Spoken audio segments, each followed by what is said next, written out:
Good morning, everyone. Next topic is socialism, समाजवाद.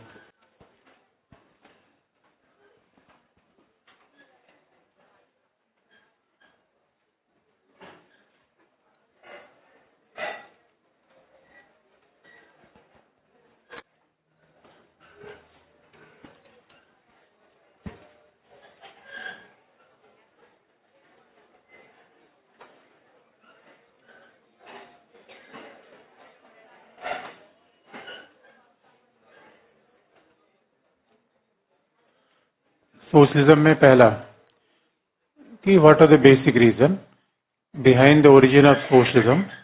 समाजवाद की उत्पत्ति के मूलभूत कारण क्या है? What are the fundamental reasons, basic points?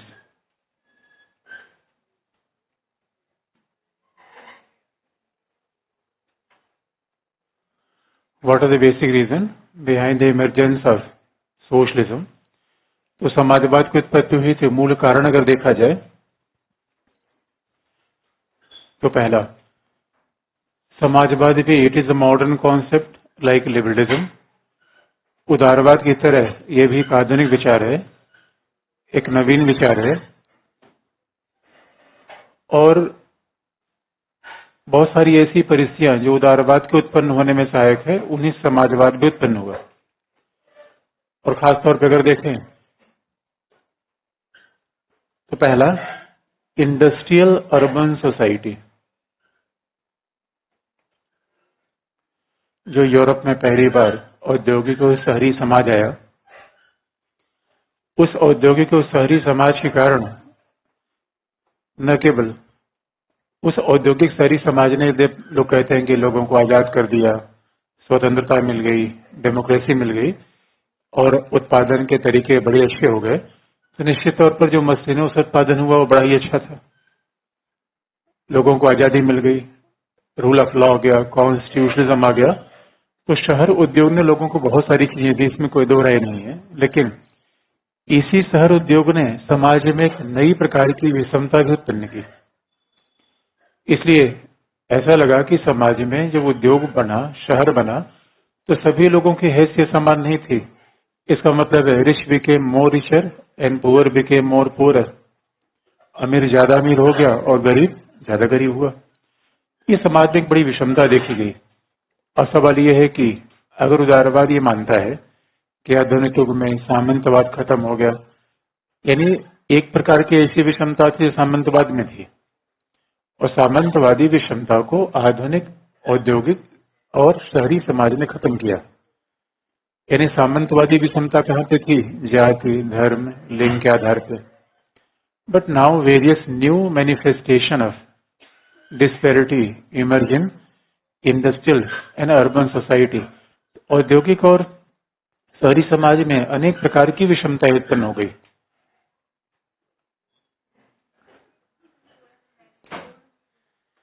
अच्छा, यहाँ फैन चलता तो वाइब्रेशन होता है बस.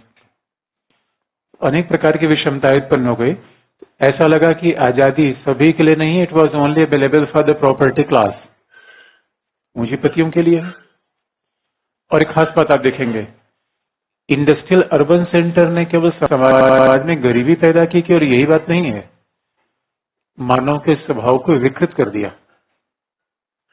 और याद रखिए, ये बात पहली बार रूसो जैसे महान फिलोसफर ने कही थी कि thinking man is a deprived animal.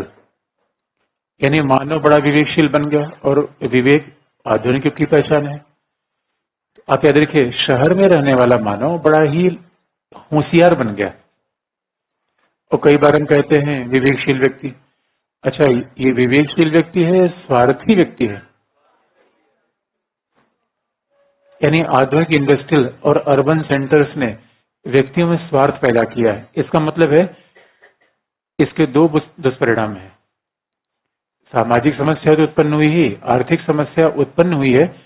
मानव का स्वभाव जो शुरू से अच्छा था, मानव सहयोगी था, समाज में रहना चाहता था, इस औद्योगिक समाज ने मानवीय स्वभाव में ऐसी दुष्प्रवृत्तियां पैदा कर दी जो इसमें स्वार्थ, केवल अपनी बात देखना, अपने हितों की बात देखना, और ये तो पढ़ने की आवश्यकता नहीं है, ग्रामीण समाज से शहरी समाज में आते आते ये बात दिख जाता है। ग्रामीण समाज में ज्वाइंट फैमिली थी। हो सकता है कि आपके घर में बहुत सारे लोगों में अभी भी, नॉर्थ इंडिया में तो बहुत सारे घरों में अभी भी है ज्वाइंट फैमिली। तो ज्वाइंट फैमिली में ऐसा होता था, एक व्यक्ति कमाता था, पूरा परिवार खाता था और कोई चिंता नहीं थी। जो व्यक्ति कमाता था बाकी लोग सब लोग खाते थे, तो उसमें कोई समस्या नहीं थी कि घर में सभी के काम अलग अलग तरीके के बटे हुए थे और सब मिलके लाइफ का एंजॉय करते थे। अब स्वाभाविक रूप में हमने जो नई टेंडेंसी देखी, पहले गांव में घरों में बाउंड्री वॉल नहीं होती थी, शहरों नई टेंडेंसी सिखा दी, भाई बाउंड्री बनवा लो, जमीन पे कब्जा कर लो जमीन के लिए। यानी ये स्वार्थी व्यक्ति जो किसी को एक इंच भी सहूलियत नहीं देना चाहता, इस सेल्फिश व्यक्ति को पैदा करने के लिए पूरा सामाजिक वातावरण उत्तरदायी है। इसलिए इंडस्ट्रियलाइजेशन अच्छा नहीं माना जाता और शायद यही कारण है गांधी भी इसके इतने बड़े विरोधी थे। जब गांधी ने कहा था कि गांव में देवता रहते हैं और शहरों में मानव रहता है, तो आखिर में देवता क्या एक प्रवृत्ति है। God is not a person, God is a kind of tendency. देवता एक प्रवृत्ति है जिसमें सद्भावना हो, परोपकार हो, दूसरे के हितों की चिंता हो, वही व्यक्ति साधु है, देवता ईश्वर है। सीधी सी बात है, मानव का स्वभाव बुरा है या सामाजिक आर्थिक परिस्थितियों ने मानव को विकृत बना दिया? दोस्तों, हम तो प्योर पैदा हुए थे, हम तो मतलब निश्चल पैदा हुए थे, और बचपन जरा देख लिए, हम निश्चल स्वभाव थे। इतना होशियारी है। और आजकल एक से कला हमें पढ़ाई जाती है, master in business administration, MBA पढ़ लिया किसी ने, सीए पढ़ लिया। जितनी आधुनिक विज्ञान की पढ़ाई है वो एक ही बात सिखाती है, ठगी करना। भाई व्हाट इज मास्टर, अपने अपनी चीज को बेच लेना, यही तो बिजनेस है। अपनी चीज को जो व्यक्ति अपनी चीज को ज्यादा से ज्यादा बेच सकता है स्वाभाविक रूप में, और आज का बिजनेस सिखाता है गंजे को भी कंघी बेची जा सकती है। अगर जो गंजे को भी कंघी बेच ले, he is a best manager. तो ये जो मानव का खराब स्वभाव है, अब आप देखेंगे उदारवाद और समाजवाद के बेसिक जो फर्क आ जाता है, उदारवादी मानते हैं कि मानव स्वभाव से ही अपने भले की सोचता है। लिबरल चिंतन में हमेशा ये माना जाता है कि नहीं नहीं, मानव तो अपने भले की सोचता है, मानव तार्किक है, विवेकशील है। यानी कुल मिलाकर उन्होंने ये माना कि मानव ये स्वार्थी कहा तो नहीं, लेकिन उसका मतलब तो यही होता है, स्वार्थी ही है। लेकिन समाजवादी कहते नहीं नहीं है, मानव स्वार्थी नहीं है, मानव तो अच्छा पैदा हुआ, सारी चीजें ठीक थी। ऐसा हमने सामाजिक आर्थिक परिवेश बना लिया कि मानव विकृत हो गया, समाज से दूर हो गया, और समाज में जो सामाजिक प्राणी था उसे में जेलसी हो गई, आपस में लड़ने लगे, संघर्ष करने लगे। यानी समाज की मूल समस्या कारण इस प्रकार की नई सभ्यता है। ये नई सभ्यता है या विकृत सभ्यता है? इसलिए रूसो ने बार बार कहा है back to nature. Back to nature का मतलब जब कोई फिलोसफर प्रकृति की ओर लौट चले, जब कोई फिलोसफर किसी बात कहता है तो उसका मतलब मेटाफोरिकल होता है, शाब्दिक नहीं होता है। प्रकृति की ओर लौटने का ये मतलब नहीं है कि हम फिर से जंगलों में चले जाएं, घरों को गिरा दिया जाए। आजकल मल्टीप्लेक्सेस जो है और हाई राइज हैं, टावर्स, उनको गिरा दिया जाए और फिर से हम जंगल में चले, उसी प्राकृतिक जीवन में चले। बैक टू नेचर का मतलब है कि मानव उस स्वभाव में चले जहां वो दूसरे से अनुराग रखता था, सिंपैथी रखता था, जहां दूसरे के प्रति उसमें करुणा थी, दया थी। आज के कंपटीशन ने, इंडस्ट्रियल सोसाइटी ने क्या सिखाया? कंपटीशन। इंडस्ट्रियल सोसाइटी ने क्या सिखाया? अपना फायदा। इसलिए इस आधुनिक शहरी सभ्यता ने मानव को विकृत कर दिया, समाज को विषम बना दिया, और इसी कारण समाज में संघर्ष उत्पन्न हुआ। तो पहला कारण ये उत्पन्न होने का। और दूसरा, अब इंडस्ट्रियल और अर्बन सोसाइटी जैसे ही उत्पन्न हुई, पूंजीवाद अपने आप आ गया, कैपिटलिज्म।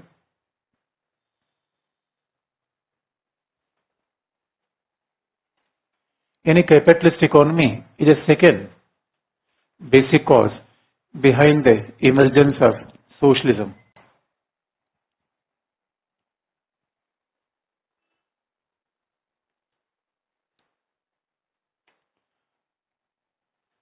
अब देखेंगे कैपिटलिस्ट इकोनॉमी का मतलब है एक ऐसी economy where even means of production is controlled by few, जहां मीन्स ऑफ प्रोडक्शन क्या है, उत्पादन के साधन, फैक्ट्री, कल कारखाने, वो मुट्ठी भर लोग उन पे नियंत्रण करते हैं। That is the basic meaning of capitalism. बहुत ध्यान से आप देखने की आवश्यकता है, उत्पादन अकेले होता है या सामूहिक होता है? कोई भी उत्पादन सामूहिक होता है। One person is not capable to do anything, even we need joint effort for making any production. उत्पादन तो सामूहिक होगा, फायदा कौन ले जाता है? कुछ लोग। तो कैपिटलिस्ट इकोनॉमी कैसे चलती है? Where means of production is control by few. Capitalist economy कैसे चलती है? जहां कंपटीशन मेन आधार है, competition, and where motive of profit is key. आपको ज्यादा से ज्यादा फायदा कमाना है, लाभ लेना है। That is a basic tenets of the capitalist economy. तो पूंजीवादी अर्थव्यवस्था में कल कारखानों पर मालिकाना हक कुछ लोगों का होगा, समाज में प्रतिस्पर्धा होगी उत्पादन करने के लिए, लाभ कमाने के लिए, और समाज में जब प्रतिस्पर्धा होगी तो उत्पादन का मूल उद्देश्य ज्यादा प्रॉफिट करना, समाज की भलाई नहीं। जबकि आप देखेंगे ऐसा नहीं कि पहली बार उत्पादन होना शुरू हुआ है, पूंजीवादी उत्पादन के पहले भी प्रोडक्शन होता था। Production is not new, but capitalist production is new. अब देखेंगे पूंजीवाद के पहले उत्पादन कैसे होता था? लघु उद्योग, कुटीर उद्योग, जैसे आजकल हम कई बार बढ़ावा देने का प्रयास करते हैं। यानी फैक्ट्री का उत्पन्न होना। एक फैक्ट्री का मतलब शहरों में एक ऐसा केंद्र जहां सारे वर्कर्स आकर काम करेंगे, जहां पूरे फैक्ट्री पर किसी व्यक्ति विशेष का मालिकाना हक होगा। ये उत्पादन का तरीका ही आधुनिक युग की देन है। प्रोडक्शन तो तब से है जब से मानवीय जीवन है, क्योंकि मानवीय जीवन की भौतिक आवश्यकताओं को पूरा करने के लिए we need some material, even medium to fulfil our physical need. So production is as old as the development of human civilization. So production is nothing new, but the capitalist production is new. पूंजीवादी उत्पादन का तरीका यह नया है। और पूंजीवाद के उत्पादन से पहले कैसे उत्पादन होता था? देखिए लघु उद्योग, कुटीर उद्योग में खास बात थी, जो श्रमिक होता था वही मालिक था, वही श्रमिक था। आज भी आप देखिए हथकरघा उद्योग जो हैंडीक्राफ्ट है, घर में ही उत्पादन हो रहा है। अब घर में जब उत्पादन हो रहा है तो उत्पादन करने वाला मालिक भी है, उत्पादन करने वाला लेबरर भी है। वही तय करेगा कि पूरी वस्तु का उत्पादन कहाँ होगा, वही तय करेगा उसकी कीमत कितनी होगी, और वो तय करेगा उसके काम के भी घंटे कितने होंगे। It was more human mode of production. ध्यान से देखिए। लेकिन कैपिटलिस्ट मोड ऑफ प्रोडक्शन ने एक बड़ा डिवीजन कर दिया, मालिक कोई और, श्रमिक कोई और श्रमिक से वो काम करवाया गया, हो सकता है जिसके लिए उसकी इच्छा न करती हो। 15-15 घंटे, 16-16 घंटे काम कराए गए। इस वजह से ऐसा लगा कि प्रोडक्टिव जो उत्पाद हो रहा है उसमें जो प्रोडक्शन करने वाला है उसके बीच में एक गैप आ गया, और इसका आर्थिक भी परिणाम हुआ और मनोवैज्ञानिक परिणाम हुआ। इस आजकल नई नई टेक्नोलॉजी आ गई, नए नए तरीके हैं, जॉब डिससेटिस्फैक्शन। याद रखिए पूंजीवाद की बड़ी विसंगति है, पसंद का काम नहीं मिलता, बल्कि काम को पसंद करने का चैलेंज होता है। पूंजीवाद की बात है, कभी किसी को मुकम्मल जहां नहीं मिलता, और कभी जमीन नहीं मिलती, कभी आसमान नहीं मिलता। हमें पसंद का काम चाहिए, काम को पसंद करना है। पसंद का काम ज्यादा अच्छा है, काम को पसंद करना डिफिकल्ट है। कई लोगों को पसंद आ जाता है, कई लोगों को पसंद नहीं आता। इसे अब देखिए, अब नए नए उसके लिए शब्द, वर्क डिस्ट्रेस, जॉब डिससेटिस्फैक्शन, बात सीधी सी है। इसका मतलब है काम ही आप ऐसा करा रहे हैं जो आदमी करना नहीं चाहता, कभी इसका लगाव नहीं होगा। इस वजह से इस पूंजीवादी समाज के परिणाम स्वरूप क्या हुआ? इकोनॉमिक डिस्पैरिटी, इकोनॉमिक समाज में आर्थिक विषमता उत्पन्न हो गई। Society was divided in classes, समाज वर्गों में विभाजित हो गया। क्लास का मतलब है it is economic division of society.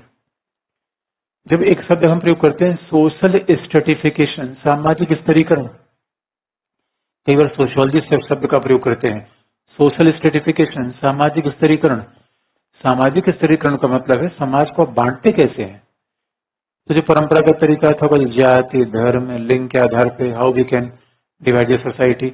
लेकिन समाजवादी क्या मानते हैं, समाज क्लास, यानी पूंजीवाद ने क्या पैदा कर दिया, क्लास। पूंजीवाद ने पैदा कर दिया क्लास, वर्ग पैदा कर दिया। और वर्ग का मतलब है समाज का मूलतः आर्थिक विभाजन। Class means it is primarily economic division of society, that is a class.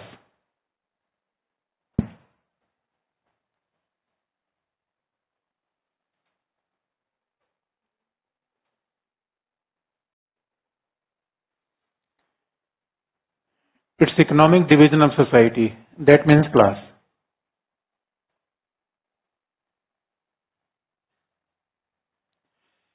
ये बेसिक कारण थे, समाजवाद के उत्पन्न होने के ये बेसिक कारण थे। इसलिए समाजवादियों की मूल मान्यता क्या है, समाजवादी चाहते क्या है।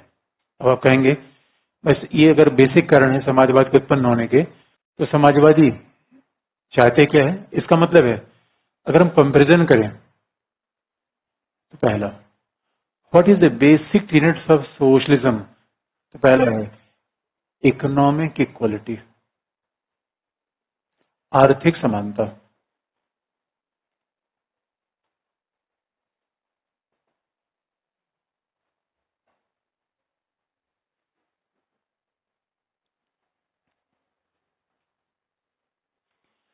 समाजवादियों का जो मूल मर्म है वो कहां पे केंद्र होता है, इकोनॉमिक इक्वलिटी, आर्थिक समानता।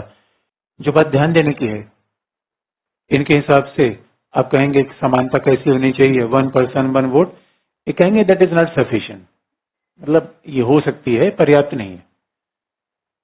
अब कहेंगे विधि के समक्ष समानता है, कहेंगे बेकार की बात है। इसका मतलब है जब आप कहेंगे स्वतंत्रता, ये कहेंगे भाई पहले जो सबसे चीज आनी चाहिए वो क्या है, इकोनॉमिक इक्वलिटी। पहले समाज में समानता नहीं, बल्कि कौन समानता नहीं चाहिए, आर्थिक समानता। तो आप कहेंगे भाई आर्थिक समानता कैसे आएगी, इसका तरीका उन्होंने बताया। और आप याद रखिए, इसका मतलब यह है कि जिस समाज में आर्थिक समानता होगी, सच मानिए उसी समाज में तो लोगों को आजादी मिलेगी। और जरा सोच के देखिए, बिना आर्थिक समानता के संविधानवाद की स्थापना कर देना। लिबरल्स की बात करिए, क्या कहें, फ्रीडम। आप दिल्ली में रह रहे हैं, Delhi N urban industrial society, क्या आपको फ्रीडम है या नहीं है, फ्रीडम है या नहीं है, गलतफहमी रखने की कोई आवश्यकता नहीं है। फ्रीडम कौन सी बात है, किस बात का फ्रीडम है, व्हाट्सएप में मैसेज लिखना, यही बावरापन है। या फेसबुक पे मैसेज लिखना, व्हाट्सएप पे मैसेज लिखना, जिंदाबाद मुर्दाबाद करना, this is not real freedom. और आपको बता दें, दिल्ली एक ऐसी जगह है जहां से 100 देशों के लिए डेली इंटरनेशनल फ्लाइट जाती है। अब गर्मी के समय हमारा मन हुआ चलो स्विट्जरलैंड घूम आए, मन होता है कि नहीं दोस्तों। कभी मैंने कहीं सांगा जग घूमे या तेरे जैसे न कोई, कहाँ घूमे जग, दिल्ली तो घूम नहीं पा रहे हैं, जग घूमे। तो जग घूमिया तो मेरे दोस्तों उसके लिए पैसा चाहिए कि नहीं चाहिए। उदारवाद ने सिमरन को छोड़ दिया, लेकिन ये नहीं पूछा कि सिमरन के पास एटीएम है कि नहीं है, सिमरन कोई काम करेगी नहीं करेगी, वो फैक्ट्री की मालिक है कि नहीं, सिमरन कहाँ जाएगी दोस्तों। एक खास बात है, अगर हम कहें कि व्यक्ति को खुला छोड़ दिया जाए, आप खुले छोड़ दिए गए हैं। शहरों ने क्या किया, व्यक्ति को खुला छोड़ दिया। खुले छोड़ देने से आजादी मिल जाती, याद करिए, तो समाज में जो रिक्शे चालक हैं वो भी खुले छूटे हुए हैं, जो भीख मांग रहा है वो खुला ही छूटा हुआ है, जो समाज में झुग्गी झोपड़ी में रह रहा है वो भी खुला ही छूटा हुआ है। और आप याद रखिए, शहरों ने आर्थिक समानता का मतलब क्या है? क्लास नहीं होना चाहिए। वो ध्यान से अब देखिए, समाजवादी, आज का पूंजीवादी समाज ने क्या कर दिया? Class based society. समाजवादी मानते हैं समाज में क्लास नहीं होना चाहिए। क्लास क्या है? हमारा पूरा समाज ही क्लास में बटा हुआ है। कभी अब आप तो शायद नहीं जानते हो ये बात, दिल्ली की एमसीडी का प्लान उठाइए। एमसीडी और गवर्नमेंट ऑफ दिल्ली ने दिल्ली की कॉलोनी को कई क्लास में बांट रखा है। मुखर्जी नगर उसमें type A B C D में आता है। टाइप ए में Greater Kailash, and friends colony, defence colony class A में आती है। क्लास तो फ्रेंड्स कॉलोनी डिफेंस कॉलोनी में कौन रहेगा?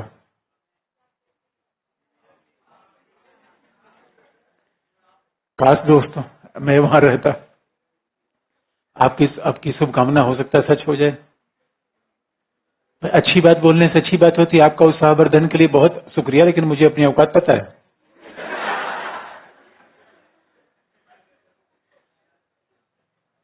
आई am really thankful to you. लेकिन जो बात ध्यान देने की है दोस्तों, हर जगह क्लास है।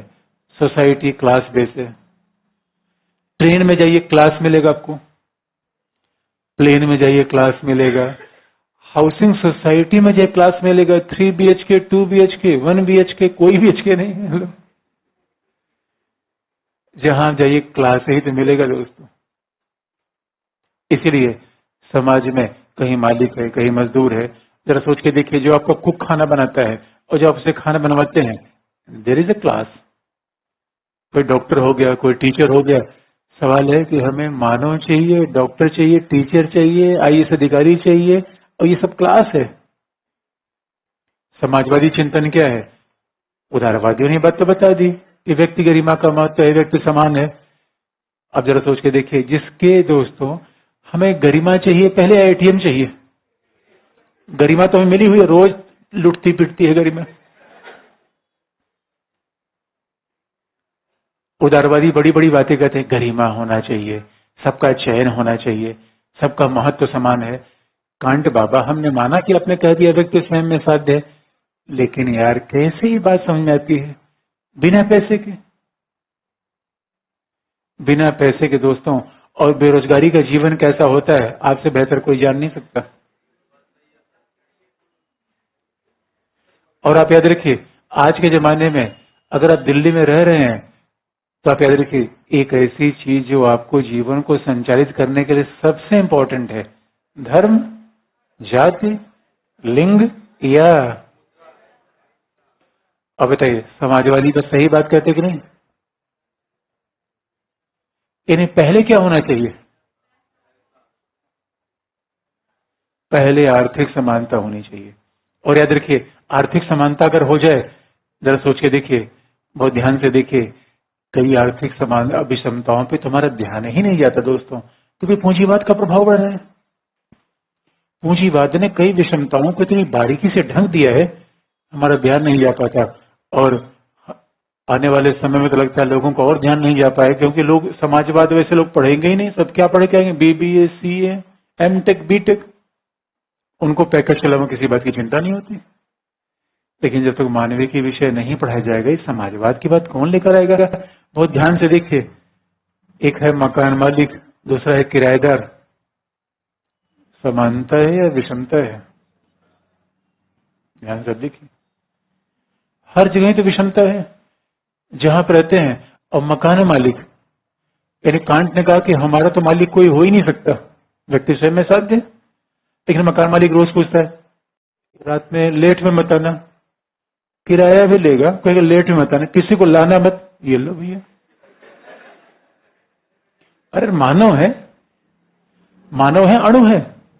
अरे हमारा कोई दोस्त है, हमारा कोई संबंधी है, अब किसी को लाएंगे नहीं, अकेले खोपचे में पड़े रहेंगे। कमाल की बात है। इसलिए एक बात याद रखिए दोस्तों, इस पूंजीवाद ने विषमता और विषमता सिखाई। हमारे जीवन के हर पार्ट में विषमता है, ये बात अलग है, हमें दिख नहीं रही है। That is most surprising. और हमें चीजें गलत गलत दिशा में दिख रही हैं। ये समाज, ये पूंजीवाद ने बड़ा तंत्र खड़ा कर रखा है। यानी पूंजीवाद प्रगतिशील है या शोषणवादी, ध्यान में रखिए। उदारवाद की मूल पहचान क्या है? उदारवादी क्या कहते हैं? संविधान। ये इतना बड़ा षड्यंत्र है दोस्तों। षड्यंत्र क्यों है? अच्छा, हमें क्या लगता है? We the people of India, हम भारत के लोग संप्रभु हैं, ये प्रस्तावना पढ़ लेते हैं और दिमाग में बारिश चला जाता है। हम भारत के लोग संप्रभु हैं। और अभी आप देखिए 17वें लोकसभा चुनाव के बाद अभी गांव घर में जाके देखिए, जनता इतनी सरकार बदल दिया, सरकार क्या बदल दिया? राहुल गांधी अभी लंदन घूमते हैं। अगर आपको ये लगता है विपक्षी नेताओं की सुविधाएं कम हो गई तो गलतफहमी में है। एक क्लास है जो हमारे रूल कर रहा है। सरकार बदली या समाज बदला? सरकार बदलेंगे या इकोनॉमी बदलेंगे? और हम हर 5 साल में क्या बदलते हैं? सरकार। उदारवाद ने क्या सिखाया? सरकार। हमें क्या मिला है? Fundamental right. फंडा तो है नहीं, मेंटल जरूर है वो। फंडामेंटल राइट, फंडामेंटल राइट मिल गया। और अनुच्छेद 32 मिल गया उच्चतम न्यायालय में जाने का। कभी चले जाइएगा, अनुच्छेद 32 लेके जाइएगा। इसलिए बड़ी बड़ी नारा, फंडामेंटल राइट, आर्टिकल 32, विधि के समक्ष समानता, व्यक्ति की गरिमा, बेकार के चोचले हैं। उदारवादियों ने जो हमें सिखाया, याद रखिए, इसका मतलब है कि आप कहेंगे समाजवादी संविधान, विधि के शासन, आजादी विश्वास नहीं करते हैं, लेकिन उसके पहले क्या होना चाहिए? लेकिन उदारवादी क्या बनाते हैं? आधार कार्ड की समानता, सबका आधार कार्ड एक जैसा है, जिसका कोई आधार नहीं है उसका भी आधार कार्ड है। अरे भाई, जो गली मोहल्ले में रह रहा है उसका कौन सा आधार कार्ड है?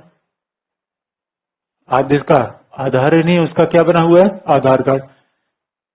सरकार हम बनाएंगे, अपने अपने पास रोजगार की सुविधा नहीं है, लेकिन प्रधानमंत्री के चयन कौन करेगा? हम। इससे बेवकूफी वाला कोई तर्क हो सकता है? इसलिए कभी मत कहिएगा हम संप्रभु हैं, बेकार की बात है। इसलिए दोस्तों, संविधान क्या है? फुसलाने बहलाने का उपकरण है कि हकीकत को बयान करता है? लॉलीपॉप ही तो है दोस्तों। इसे आर्थिक समानता, पहली समानता क्या होनी चाहिए? आर्थिक। उसके बाद वैधानिक समानता, राजनीतिक समानता। अब देखेंगे समानता का मतलब टॉपिक है, ये विचारधारा अगर आप पढ़ लेंगे। अच्छा, उदारवादी किस प्रकार की समानता की बात करते हैं? राजनीतिक, वैधानिक, आर्थिक समानता, economic equality is the fundamental. याद रखिए। और अगर जैसे आपने समाज में आर्थिक समानता पैदा कर दी, समाज की सारी समस्याएं हल हो जाएंगी। यही कोई नहीं कर रहा है। और लोग कह रहे हैं अब तो ये कर, समाजवाद खत्म हो गया, समाजवाद खत्म हो गया। बस समाजवाद खत्म हो गया? सवाल पैदा, समाजवाद खत्म हो जाएगा? समाजवाद खत्म होने का सवाल ही पैदा नहीं होता। इससे अच्छी विचारधारा दोस्तों आज तक मानवता ने दी नहीं। ये विचारधारा न केवल सबसे अच्छी है, बल्कि इट इज मोस्ट मॉरल, नैतिक भी है। अब जरा सोच के देखिए, सब मानव का महत्व समान हो, यही तो समाजवाद है। न कोई व्यक्ति इतना अमीर हो कि एक दूसरे को खरीद सके, न कोई इतना गरीब हो कि अपने आप को बेचने के लिए विवश हो गए। That is socialism. दूसरी बात है, अब सवाल है आर्थिक समानता कैसे पैदा की जाएगी? अगला है, how we can attain the concept of economic equality. पहला पॉइंट है आर्थिक समानता। तो आर्थिक समानता कैसे पैदा की जाएगी? कम्युनिटीज ओनरशिप,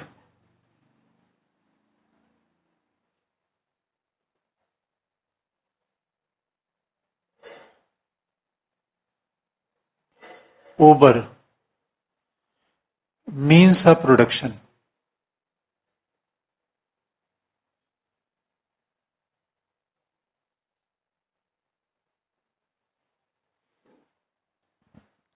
उत्पादन के साधनों पर समुदाय का नियंत्रण।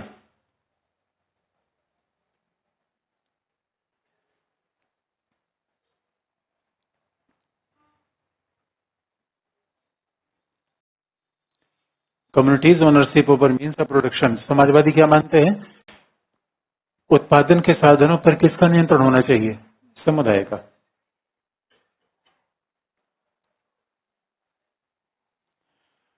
उत्पादन के साधनों पर समुदाय का नियंत्रण होना चाहिए, इसका मतलब है जमीन पर किसका नियंत्रण होना चाहिए?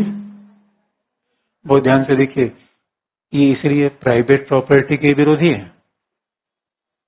Therefore socialist always speak against the private property. और आप देखेंगे पूंजीवाद, उदारवाद और समाजवाद के बीच एक बेसिक डिफरेंस आ जाता है। पूंजीवादी, उदारवादी हमेशा मानते हैं कि संपत्ति व्यक्ति लेके पैदा होता है और संपत्ति व्यक्ति की प्रतिभा और क्षमता की देन है। That is basic philosophy of liberals. उदारवादी कहते हैं हमारे पास संपत्ति क्यों है? क्योंकि मैं बहुत क्षमतावान व्यक्ति हूं। लेकिन समाजवादी क्या कहते हैं? नहीं, हमारे पास संपत्ति है, इसका मूल कारण क्या है? समाज का योगदान है इसमें। और अगर संपत्ति समाज ने बनाई तो ये दिखता भी उत्पादन कौन करता है? पूरा समाज। और संपत्ति समाज ने बनाई तो उस संपत्ति का फायदा किसको मिलना चाहिए? ये बताइए दोस्तों, ये भवन बना तो किसी एक व्यक्ति ने बना दिया, लेकिन किराया कौन ले जा रहा है? एक व्यक्ति। और दोस्तों, इस दुनिया की सबसे बड़ी विडंबना है कि जो सब चीज बनाते हैं, जो दुनिया का पूरा घर बनाता है, उसी का कोई घर नहीं होता। ये सबसे बड़ी विडंबना है। जो किसानों को आप देखिए, जो जीवन में इतना श्रम करता है, अब पता चला जो किसान अपनी जमीन पे खेती कर रहा है उसके लिए ही आजीविका के साधन नहीं हो पा रहे, और जो कोई काम नहीं करता वो मजे कर रहा है। इस वजह से communities ownership over production, Reliance पर किसका नियंत्रण होना चाहिए? एक व्यक्ति का या पूरे समाज का? समाज का। जितनी भी कंपनीज हैं, रिलायंस है, टाटा है, ये समाजवादी ऐसा मानते हैं। जमीन है, विश्वविद्यालय है, हॉस्टल है, यहां तक कि आप याद रखिए, इसीलिए अगर मान लीजिए कि पूरे उत्पादन के साधन पर समुदाय का नियंत्रण होगा, उसका सबसे बड़ा फायदा क्या होगा? समुदाय कह लीजिए, राज्य कह लीजिए, बात एक ही बात आती है। जब समाज का पूरे समुदाय पर नियंत्रण होगा, सभी को फायदा होगा, और उत्पादन कभी भी प्रॉफिट के लिए नहीं चलेगा। प्रॉफिट के लिए कभी नहीं चलेगा। इसलिए समाजवाद बहुत नैतिक विचारधारा कहलाती है, ये मॉरल विचारधारा कहलाती है। ये नहीं कि प्रतिस्पर्धा। और मॉरलिटी की बात क्यों है? मॉरलिटी हमेशा बंधुता की बात करती है, समाज के वंचित वर्गों को उत्थान की बात करती है। क्योंकि जीवन में कोई भरोसा नहीं कब कोई डिप्राइव्ड सेक्शन हो जाए पहला। और सच पूछिए, हर व्यक्ति जीवन के पैदाइशी समय गरीब होता है। बच्चा क्या है? गरीब ही तो है। Even a child is not born with capabilities. Child is born with need and some basic demands. इसका मतलब है जीवन में हम पैदा होते हैं आवश्यकता लेकर, क्षमता लेकर थोड़े। हमें क्षमता किसने बनाया? आज हम जो भी हैं किसके कारण? समाज कारण। समाज के कारण जो उत्पादन है, समाज कारण। जो हम बने, समाज कारण। और एक मौके पे 60 साल के बाद बड़े बड़े लोगों की प्रतिभा गायब हो जाती है। 60 साल के बाद अपना ही शरीर साथ छोड़ना। इसे आप देखेंगे, जब तक समाजवादी थे दोस्तों, पेंशन लोगों को मिला करता था। पेंशन का पूरा कॉन्सेप्ट कौन लाया है? समाजवादियों ने। समाजवादियों ने कहा नहीं, अगर हमने जीवन के सबसे बेहतर वर्षों में पूरे समाज की सेवा की, तो समाज का दायित्व क्या है कि जब मेरी आवश्यकता है तो फिर समाज हमें सेवा दे। इसलिए समाज आवश्यकता के आधार पर चलना चाहिए, क्षमता के आधार पे। और why socialism is very much moral philosophy because it catering the need of the people. अच्छा, नीड और डिजायर में फर्क होता है। भाई नीड का मतलब है वो मूलभूत आवश्यकता, रोटी, कपड़ा, मकान। और यदि समाजवादी क्या मानते हैं? ये चीज सबके लिए अवेलेबल होनी चाहिए। इससे मतलब नहीं कौन रोजगार है, कौन बेरोजगार, कोई काम करे ना करे, ये फैक्टर ही नहीं आता। कुछ मूलभूत चीजें सभी के लिए उपलब्ध होनी चाहिए। आप ये नहीं कह सकते कि ना एक आदमी वो तो बेकार आलसी आदमी है। वो आलसी आदमी नहीं है, आपने उससे शायद न कोई ढंग का काम दिया और न उसे आप काम दे पा रहे हैं। इसलिए सोशलिज्म क्या कहता है? जितने भी मकान है और ये private, they are not against the private property, they are opposing private property. Property और प्राइवेट प्रॉपर्टी में फर्क है। प्रॉपर्टी आपके पास है, जैसा जो हम रोज रोज अब आइसक्रीम हमने खा लिया, प्रॉपर्टी है हमारी, टिफिन वाले को खाना प्रॉपर्टी है। लेकिन प्राइवेट प्रॉपर्टी का मतलब प्रॉपर्टी से प्रॉपर्टी कमाना। अगर किसी के पास 10,000 रुपए है और 2,000 रुपए शेयर मार्केट में लगा देता है, वो प्राइवेट प्रॉपर्टी है 2,000 रुपए, क्योंकि हमने प्रॉपर्टी से प्रॉपर्टी कमाई। इसलिए समाजवादी प्राइवेट प्रॉपर्टी के विरोधी हैं। They are against the private property, property की नहीं है। अब जरा सोच के देखिए, जिस दिन पूरे समाज का संपत्ति पर नियंत्रण हो जाएगा, उस दिन समाज में आर्थिक विषमता रहेगी या खत्म हो जाएगी? खत्म हो जाएगी। और जिस दिन समाज में आर्थिक विषमता खत्म हो जाएगी, समाज में प्रेम बंधुत्व होगा या कॉन्फ्लिक्ट होगा? Love, fraternity, this is the basic element of to run the society rather than competition. आप याद रखिए दोस्तों, आज की आधुनिक जीवन शैली में लोगों को बीपी हो जा रहा है, शुगर हो जा रहा है। क्यों? हम इतने स्ट्रेस में हैं। स्ट्रेस में क्यों है? खोने का डर बना हुआ है। खोने का डर क्यों बना हुआ है? पूंजीवाद है। खोने का डर ही तो बना हुआ है। किसी को नौकरी खोने का डर है, रोजगार खोने का डर है। जिसको जो चीज मिल गई है उसमें भी प्रतिस्पर्धा बची हुई है। आपको अगर ऐसा लगता होगा ना हमारी पूरे कंपटीशन इस एग्जाम को पास करने तक है, तो गलतफहमी में है। कंपटीशन तो उसके बाद शुरू होता है, अच्छी पोस्टिंग कैसे मिल जाए, प्रमोशन कैसे हो जाए, उसके बाद कंपटीशन। दोस्तों, ये आज तक का बड़ा मिथ है कि जो लोग सोचते हैं ना केवल इंटर में 2 साल मेहनत कर लो जीवन सुधर जाएगा, ना। उसके बाद हम क्या कहते हैं, बस दोस्तों 1 साल 6 महीने हमारे साथ में जीवन, ये जीवन सुधरने वाला है ही नहीं है दोस्तों। क्यों? पूंजीवाद। और पूंजीवाद का समाधान क्या है?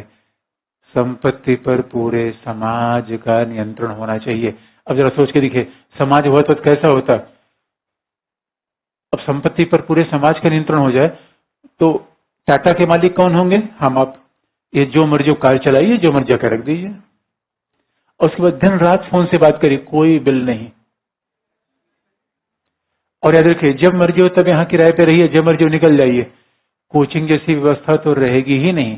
जो समाजवाद में सब चीज आवश्यकता के अनुसार अवेलेबल होगी, पैसे के अनुसार नहीं। शिक्षा, स्वास्थ्य सबके लिए अवेलेबल होगी। अब आप याद रखिए, जीवन बिना पुलिस के नियंत्रित रहेगा। आज हमने पुलिस बना दी है, न्यायपालिका बना दी है, सब चीज बना दी है, समाज में अव्यवस्था है। और बार बार जब अव्यवस्था होती, पूंजीवादी क्या नए नए तरीके बताते हैं। क्या कहते हैं? वो सीसीटीवी कैमरा लगा दो, समाज में अपराध रुक जाएगा। CCTV camera. उसके बाद क्या कहेंगे?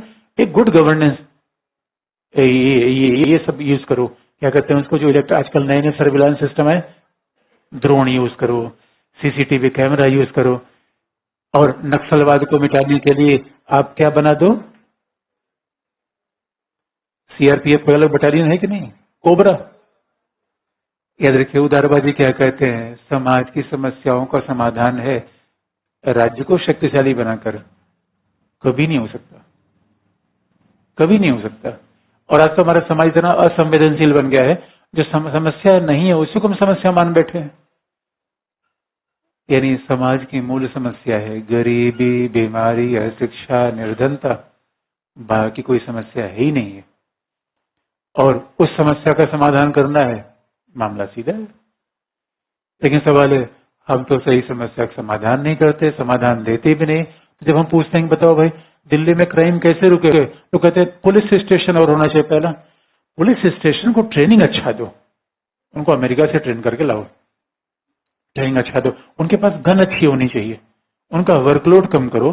पुलिस को 2 भाग में बांट दो, एक इन्वेस्टिगेशन का, एक पेट्रोलिंग का। दोस्तों, रूट बदलने की आवश्यकता है या फ्रूट? उदारवादी हमेशा फ्रूट बदलते हैं। इधर उदारवादी हमेशा कॉस्मेटिक समाधान करते हैं, कॉस्मेटिक। उदारवादी डॉक्टर एलोपैथिक की तरह है। एलोपैथिक में अगर आपको दांत का दर्द है तो ये मेडिसिन लिख देगा, उस दवा से पेट का दर्द है, फिर उसके बाद फिर भी लिख देगा, उसके बाद फिर दो लिखता रहेगा, दवा खाते रहिए। समस्या का सोल्यूशन नहीं है, समस्या दबाई जाती है। जैसे कि putting the dustbin under the carpet.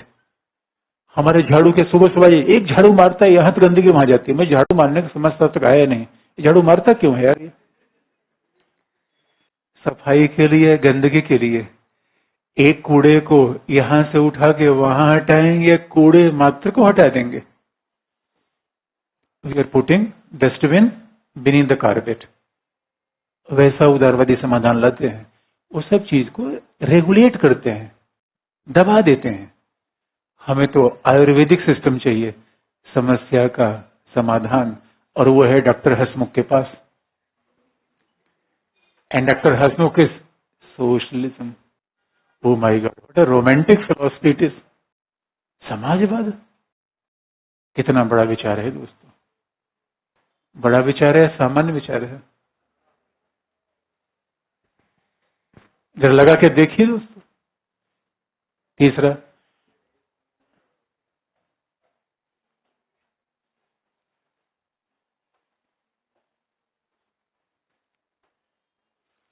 और आप देखिए जितने भी समाजवादी होंगे इसी बात को मानेंगे, बाकी उनके शब्द हो सकता है अलग अलग हो जाए। अब देखिए सरल समाजवाद का खर्च सही होगा, कोई भी समाजवादी होगा इसी बात पे आकर रुक जाएगा, बाकी उनकी थोड़ी थोड़ी बातें अलग हो सकती हैं। तीसरी बात है, समाजवादी क्या मानते हैं? व्यक्ति का महत्व ज्यादा है, समुदाय, community. Community is more important than individual. समाज से व्यक्ति है, व्यक्ति से समाज नहीं है।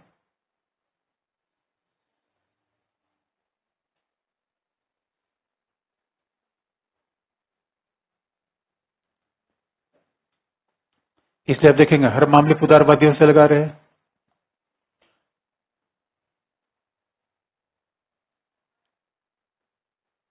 समाज को प्राथमिकता देते हैं, समुदाय को प्राथमिकता देते हैं। अब आप देखिए, समुदायवाद हमने पिछली क्लास में आपको बता दिया था। अब आपको क्या, समाजवादी भी समुदाय को महत्व देते हैं और कम्युनिटेरियंस भी समुदाय को महत्व देते हैं। इन दोनों में अंतर कर पा रहे हैं कैसे?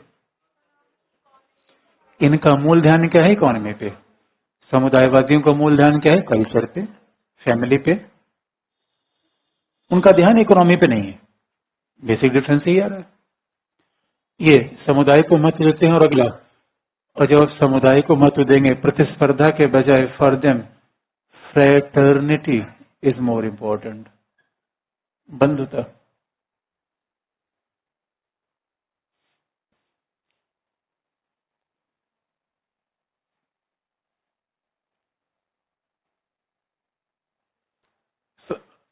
ये बंधुता की बात करते हैं, बंधु, fraternity, for them fraternity is more important not competition. और बंधु का मतलब है कि हमारा पूरा समाज कैसा है? हमारे परिवार जैसा है, हमारे परिवार जैसा है। इसे पूंजीवादियों से पूछेंगे तो कहेंगे जिस व्यक्ति के पास 2 गाय है, एक गाय को बेच के वो कोई और सामान खरीद लेगा, बैल खरीद लेगा। ये पूंजीवादी चिंतन है, उदारवादी चिंतन है। समाजवादियों से पूछेंगे अगर इनके पास 2 गाय है, क्या कहेंगे? एक गाय पड़ोसी को दे दो, एक गाय अपने पास रखो। ये समाजवादी चिंतन है। सब चीज अपने ही पास रखने की आवश्यकता नहीं है। यानी समाजवाद होगा तो संपत्ति का केंद्रीकरण होगा या विकेंद्रीकरण? सोशलिज्म, भाई समुदाय पर संपत्ति का नियंत्रण होगा तो मतलब संपत्ति का विकेंद्रीकरण होगा। और decentralisation of property is the most fundamental thing to live in a peaceful society. और बहुत ध्यान से आप देखेंगे उदारवादी क्या कहते हैं, वो भी डिसेंट्रलाइजेशन की बात करते हैं। कहा शक्ति का पृथक, विधायिका, कार्यपालिका, न्यायपालिका के भी शक्तियां बांटते हैं। विधायिका, कार्यपालिका, न्यायपालिका को सीमित करने की आवश्यकता है या संपत्ति को? उदारवादी सीमित सरकार की बात करते हैं, ये संपत्ति को सीमित करने की बात करते हैं। बहुत बड़ा फर्क आ जाता है। लिमिटेड गवर्नमेंट, लिमिटेड गवर्नमेंट को लिमिटेड करके आप क्या करेंगे? जो लिमिटेड करना हो तो लिमिटेड कर ही नहीं रहे हैं। Therefore we need the limiting of property. Property को लिमिट करिए। और दूसरी बात है, और बंधुता का मतलब है, आप याद रखिए, मकान मालिक और मजदूर के बीच कभी बंधुता नहीं हो सकती। किराएदार मकान मालिक की भी कभी फ्रेटर्निटी हो ही नहीं सकती। और अगर आपको ये गलतफहमी हो कि मेरा मकान मालिक बहुत अच्छा है, 1 महीने किराया रोक के देख लीजिए। अगर आप बहुत किराया समय पे दे रहे हैं तो आपको चाय वगैरह का ऑफर होता रहेगा, आप बेटे आओ चाय पी लो, ये कर लो, ये कर लो। 2 महीने किराया होल्ड कर दिए कि आंटी किराया अभी घर में बहुत दिक्कत आ गई, पैसा मिल नहीं पा रहा, कहा, बेटा अपना दूसरा घर देख लो। याद रखिए, रेस्टोरेंट में पैसे का संबंध कभी बंधुता पैदा नहीं करता। बंधुता तो आत्मीयता ही होती है, वो समानता में पैदा होगी।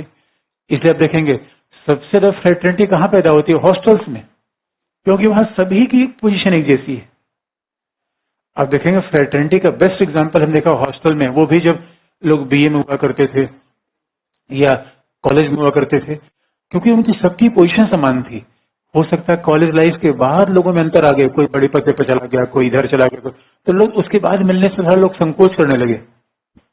लेकिन सही बंधुता उस समय थी, कोई किसी कमरे में घुस जाता था, कोई किसी का सामान छीन खा लेता था, किसी घर सामान आए तो लूट मच जाती थी। बंधुता और एक की ये समस्या पूरे हॉस्टल की समस्या होती थी, क्योंकि उसमें समानता थी। तो आप याद रखिए, बंधुता तभी पैदा कर पाएंगे जब समानता होगी। क्लास डिवाइडेड सोसाइटी में कहीं बंधुता नहीं हो सकती। अब आप सोचेंगे रिक्शा चालक और रिक्शे में बैठे वाले व्यक्ति में बंधुता हो जाए, दैट इज मीनिंगलेस। ये समाजवादी के मूल एलिमेंट है। अब बताइए, उदारवाद से अलग है या नहीं है? या उदारवाद से कुछ समानता भी है?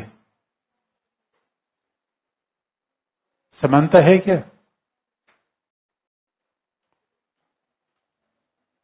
तो एक संयोग की बात है, उदारवादी भी रीजन की बात करते हैं, ये भी रीजन की बात करते हैं, तर्क की बात ये भी करते हैं। उदारवादी भी परंपरा प्रथा ये सब चीजों को अस्वीकार करते हैं, ये भी ऐसा मानते हैं।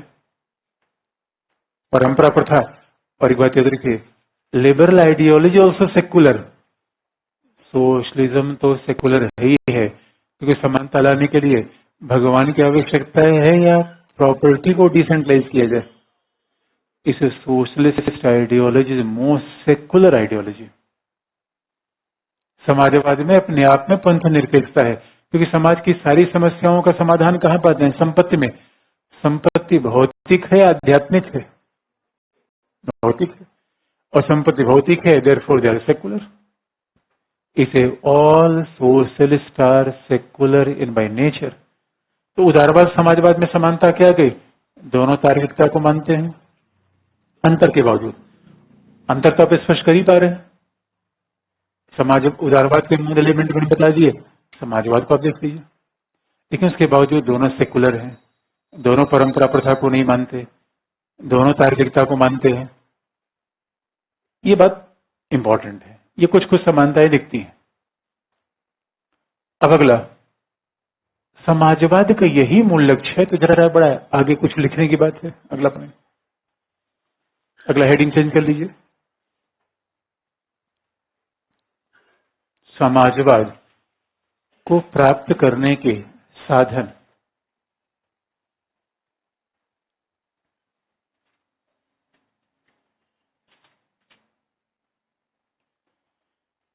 Means to attain the goal of socialism. समाजवाद को प्राप्त करने के साधन,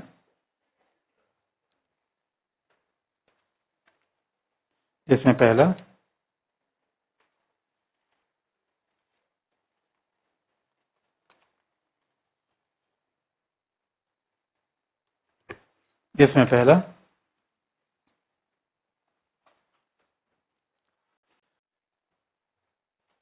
CEM जोड़ने,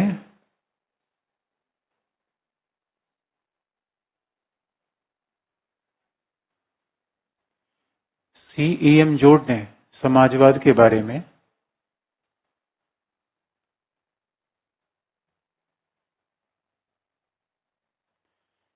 CEM जोड़ने समाजवाद के बारे में सही टिप्पणी करते हुए कहा,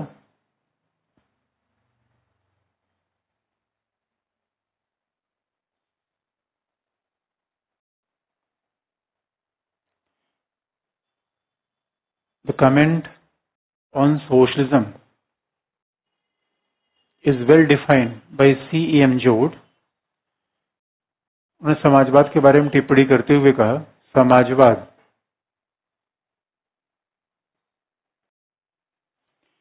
एक ऐसी टोपी है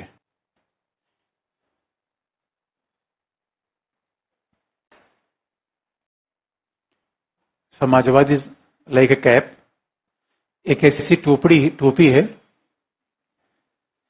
जिसका आकार बिगड़ चुका है।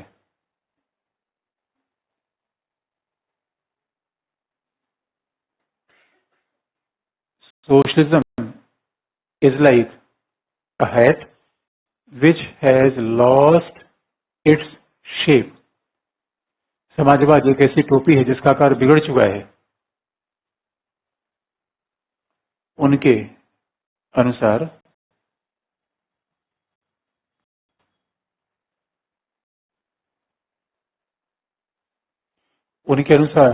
समाजवाद के अनेक प्रकार हैं।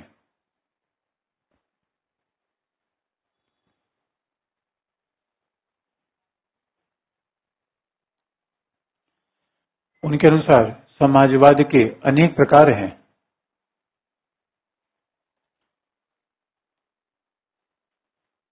इसीलिए सभी समूह स्वयं को समाजवादी के रूप में बताते हैं। There is various forms of socialism. समाजवाद के अनेक प्रकार हैं और सभी समूह स्वयं को समाजवादी रूप में व्यक्त करते हैं।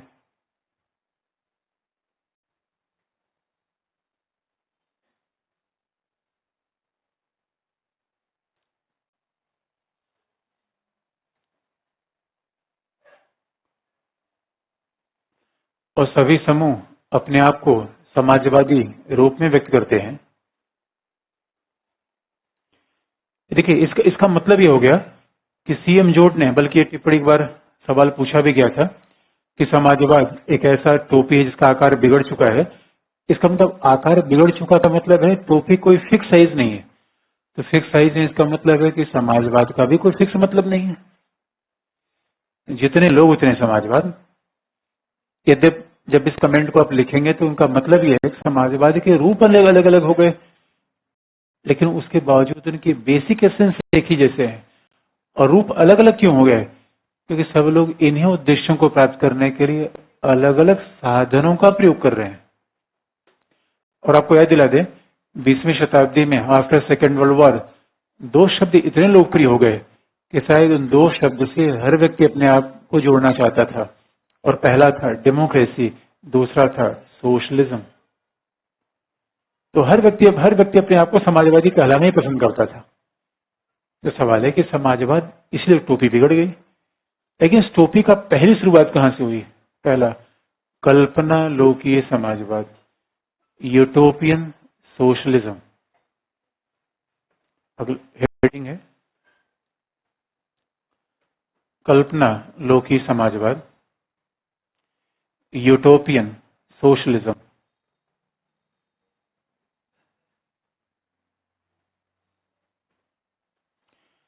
कल्पना लोकी का मतलब है जो हो न, बल्कि हमारे विचारों में हो। अच्छा, कई बार आप कल्पना की दुनिया बनाते हैं कि नहीं बनाते हैं? कई बार हम कल्पना की दुनिया बनाते हैं। और कल्पना की दुनिया कैसी बनाते हैं कि अब 1 साल बाद जब मेरा सिलेक्शन हो जाएगा उस दिन मैं मसूरी में रहूंगा। रात में कई बार ऐसी कल्पनाएं आती होंगी। और जब मसूरी में रहूंगा तो मुझसे कौन कौन मिलने आएगा, उसके बाद मैं कैसा बर्ताव करूंगा और अपने दुश्मनों को क्या सबक सिखाऊंगा। और पता चला इतनी सब कल्पना में नींद आ गई और अचानक खटिया टूटी, धड़ाम से गिरी नीचे। अच्छा, युवा अवस्था में रोमांसिज्म, इसी कल्पना को कई बार रोमांस भी कहा जाता है। रोमांस हमेशा विचारों से होता है, शरीर से नहीं। रोमांसिज्म का मतलब कल्पना करना, विचारों की दुनिया में जाना। युवा अवस्था, जवान और बूढ़े व्यक्ति का एक ही फर्क है, बूढ़ा अतीत में जीने लगता है कि अगर आप में ये चीजें आ रही हैं यार मेरा बचपन कैसा था, इसका मतलब बुढ़ापे की तरफ बढ़ जाए, जैसे बैड टेंडेंसी। हॉस्टल में था तब मैं कैसा था, अब तो बहुत दुनिया बेकार हो गई, ये दुनिया है महफिल मेरे काम की नहीं, मतलब ऐसा अगर फीलिंग आने लगे। और जब भविष्य में आप जी रहे हैं, यार 10 साल बाद कैसा होगा, मेरे पास बंगला होगा, गाड़ी होगी, माँ भी होगी, और इतनी बड़ी गाड़ी होगी कि लोग मुझे देख के, ये क्या है, रोमांस की दुनिया। युवावस्था को ऐसे सोचना चाहिए आगे क्या होगा। इसी तरीके से कुछ लोगों ने समाजवाद के बारे में सोचा। एक बात आप जानते हैं, जो भी समाजवादी होगा इन बात को मानेगा। कोई भी समाजवादी का नाम उठा लीजिए, ये उसकी बेसिक टेंडेंट्स होंगे। अब थोड़ा फर्क तो होगा, कैसे मिलेगा, कैसे ऐसी दुनिया बनेगी, इसे में फर्क आ जाएगा। तो कहा जाता है कल्पना लो कि समाजवाद की शुरुआत 17th सेंचुरी में कई ऐसे लोग आए, फ्रेंच आए, अंग्रेज आए। यूटोपिया का शाब्दिक मतलब होता है व्हिच इज नो वेयर, जो कहीं हो न। अच्छा, गांधी का राम राज्य का विचार क्या था? यूटोपिया। यूटोपिया मतलब ऐसा होना चाहिए था नहीं। तो इसी बात किसने लिखा? पहला, अगला, काल्पनिक समाजवाद के इस विचार के समर्थक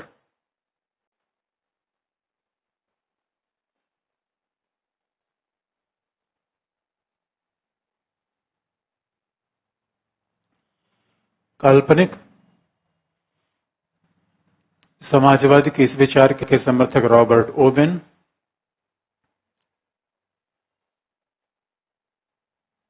चार्ल्स फूरियर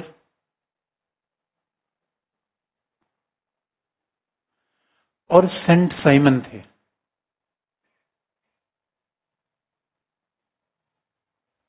कल्पना लो कि समाजवाद के इस विचार के समर्थक रॉबर्ट ओवेन, चार्ल्स फूरियर और सेंट साइमन थे।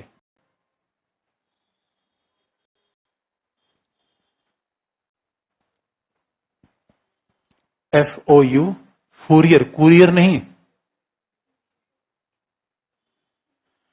सेंट साइमन, साइमन कमीशन नहीं, सेंट साइमन। अब देखिए एसोसिएट लर्निंग है, फूरियर को कुरियर से जोड़ लीजिए, साइमन को साइमन कमीशन से। रॉबर्ट ओवेन, तो देखिए अगर आपको नाम कभी याद ना हो तो ऐसे ही एसोसिएट आप कर सकते हैं। तो अगला,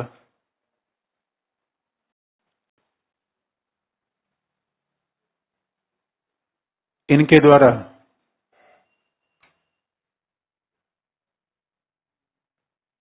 इनके द्वारा आधुनिक औद्योगिक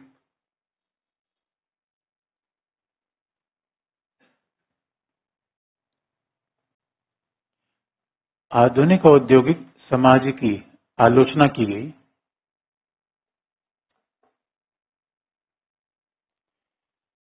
दे criticise the new modern urban industrial society. आधुनिक औद्योगिक समाज की आलोचना की गई जिसके द्वारा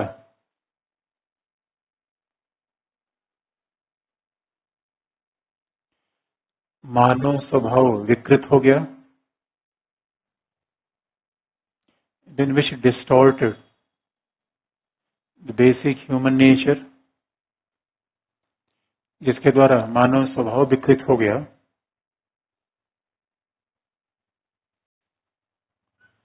समाज में विषमता उत्पन्न हो गई,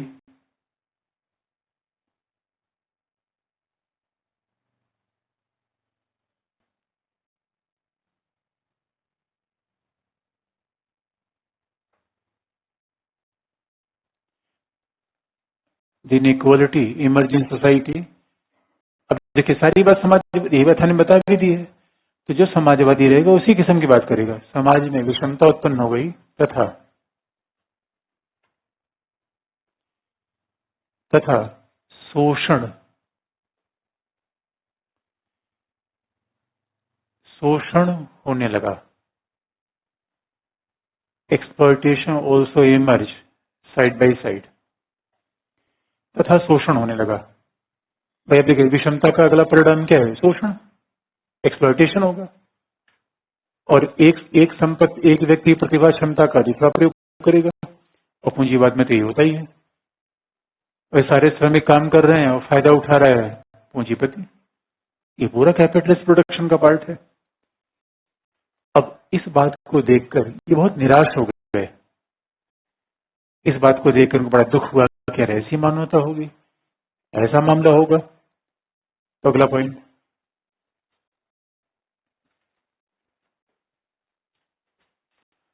और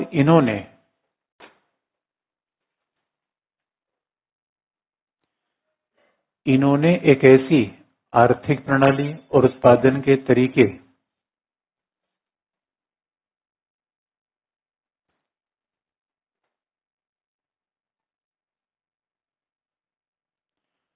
इन्होंने एक ऐसी आर्थिक प्रणाली और उत्पादन के तरीके का समर्थन किया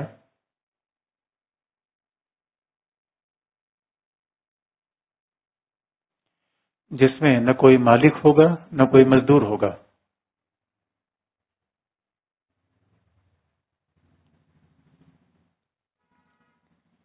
Even they try to create a kind of ideal society which will be free from the division of classes, जो विषमता से मुक्त होगी। और याद रखिए, इन लोगों ने मिलकर एक फैक्ट्री भी बनाई।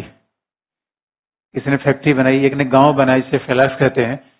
एक ऐसा गांव बनाया गया जिसमें सभी घर एक जैसे थे, और एक व्यक्ति ने एक ऐसी फैक्ट्री बना ली जिसमें न कोई मालिक था न मजदूर था, सब लोग साथ साथ मिलकर काम करते थे, सभी एक ही मोहल्ले में रहते थे, सभी एक साथ, फिर डिनर होता था, सब लोग साथ मिलकर खाना खाते थे, और उसके बाद जीवन का एंजॉयमेंट करते थे। यानी ऐसा उत्पादन, उन्होंने कहा कि पूंजीवाद का हमारे पास विकल्प है। तो अगला,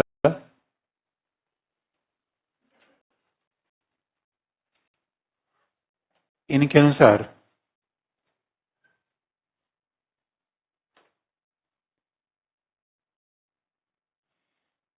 पूंजीवादी उत्पादन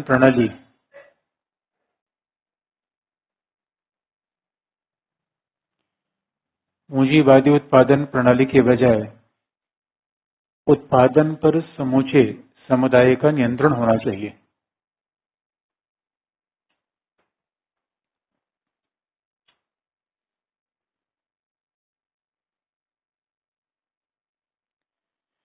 उत्पादन पर समूचे समुदाय का नियंत्रण होना चाहिए। The communities ownership over production is important, और पूंजीवादी अर्थतंत्र के द्वारा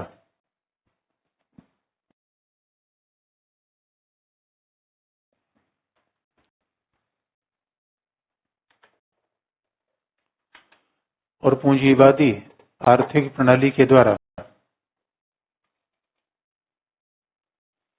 व्यक्तियों में लोभ, घृणा,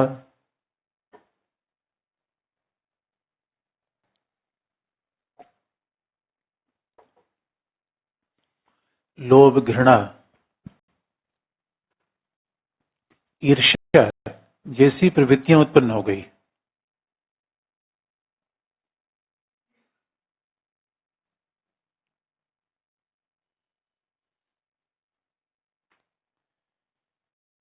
जिससे समाज में अव्यवस्था उत्पन्न हुई।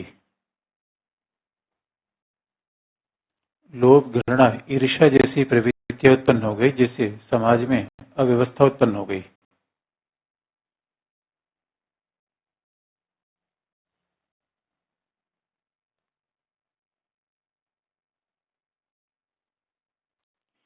Even this capitalist and industrial society created a human being which was infected with all evils like selfishness, even hatred, jealousy, which has spoiled the entire society and created anarchy in the entire society.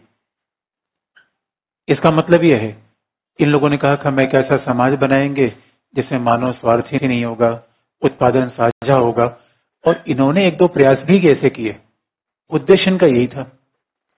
लेकिन अब देखिए, एक company बना लेने से पूरे समाज में समाजवाद आ जाएगा, दैट वाज क्वेश्चनेबल। और ये कहना कि हम सभी का मानव स्वभाव ठीक कर देंगे, और एक कंपनी जो इन लोगों ने कंपनी बनाई थी वो भी अंत में फ्लॉप ही हो गई, चल नहीं पाई। एक बात आप याद रखिए, यूटोपिया का मतलब है कि हमारा विचार समानता के लिए हो पहला, और समानता व्यवहार में स्थापित हो जाए दूसरा है। दोनों बातों में फर्क है। इसे वैज्ञानिक कभी यूटोपियन नहीं होता। वैज्ञानिक हमेशा इंक्रीमेंटल प्लान बनाता है, भाई ये है 100 दिन का टारगेट, अगले 100 दिन का टारगेट। इससे जो साइंस के स्टूडेंट होते हैं उनको कभी ये नहीं सोचना चाहिए कि हम कितने मार्क्स स्कोर करेंगे। Believe in incremental target. 100 दिन का टारगेट बना लिया, ये पढ़ाई करनी है, अगले 100 दिन में ये प्रॉब्लम करना है। Science believe in removal of evils rather than attainment of perfection in society. भाई पूर्णतावादी समाज पा जाएंगे, ये विज्ञान तो नहीं मानता। विज्ञान की सारी मान्यताएं तब तक प्रमाणित हैं जब तक उसके खिलाफ कोई सबूत हमें नहीं मिल जाता। विज्ञान इसलिए इंक्रीमेंटल नॉलेज विज्ञान काम करता है, और काल्पनिक समाज परफेक्शनिस्ट सोसाइटी, पूर्ण समाज होगा, कोई विषमता नहीं, कोई शोषण नहीं। ऐसा समाज व्यवहार में कैसे बनाया जाएगा ये बात ये नहीं बता पाए। लेकिन समाजवाद का आधार तो उन्होंने रख दिया, भाई देखो ये इंडस्ट्रियल सोसाइटी नहीं होनी चाहिए, कैपिटलिस्ट सोसाइटी बेकार है, और जो इंडस्ट्रियल सिस्टम अलग तरीके से होना चाहिए, मकान मालिक मजदूर ये सब डिवीजन होना नहीं चाहिए। इन्होंने कुछ एक्सपेरिमेंट्स किए, लेकिन एक दो फैक्ट्री बना लेना पूरे समाज को चेंज कर देना, इस बात में बड़ा फर्क था। इसीलिए इस रोमांटिक कल्पना को वैज्ञानिक बनाने का श्रेय जिसको दिया गया, अगला हेडिंग,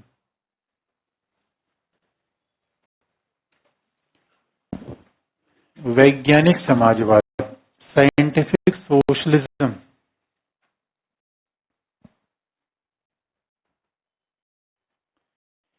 वैज्ञानिक समाजवाद, साइंटिफिक सोशलिज्म,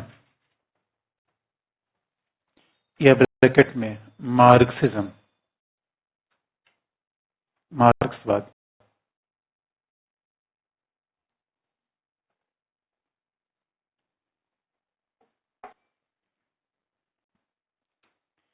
ब्रैकेट में मार्क्सवाद, तो मार्क्सिज्म। अच्छा, मार्क्सिज्म को कम्युनिज्म भी कहा जाता है, साम्यवाद।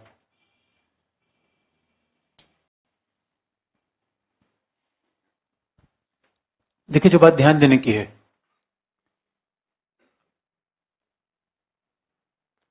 मार्क्स हम थिंकर में पढ़ते हैं, हमें मार्क्स आपको नहीं बताएंगे, बस मार्क्सिज्म के बेसिक फीचर आपको बता देंगे कि मार्क्सिज्म मानता क्या है। अब मार्क्स आपको एक एक पॉइंट अलग से मतलब थिंकर्स में पढ़ना होता है, वैसे थिंकर्स पढ़ लिए, यहाँ पढ़ लिया, बात तो दोनों की बराबर होती है, लेकिन दोनों में बताना पड़ जाता है, क्योंकि कई बार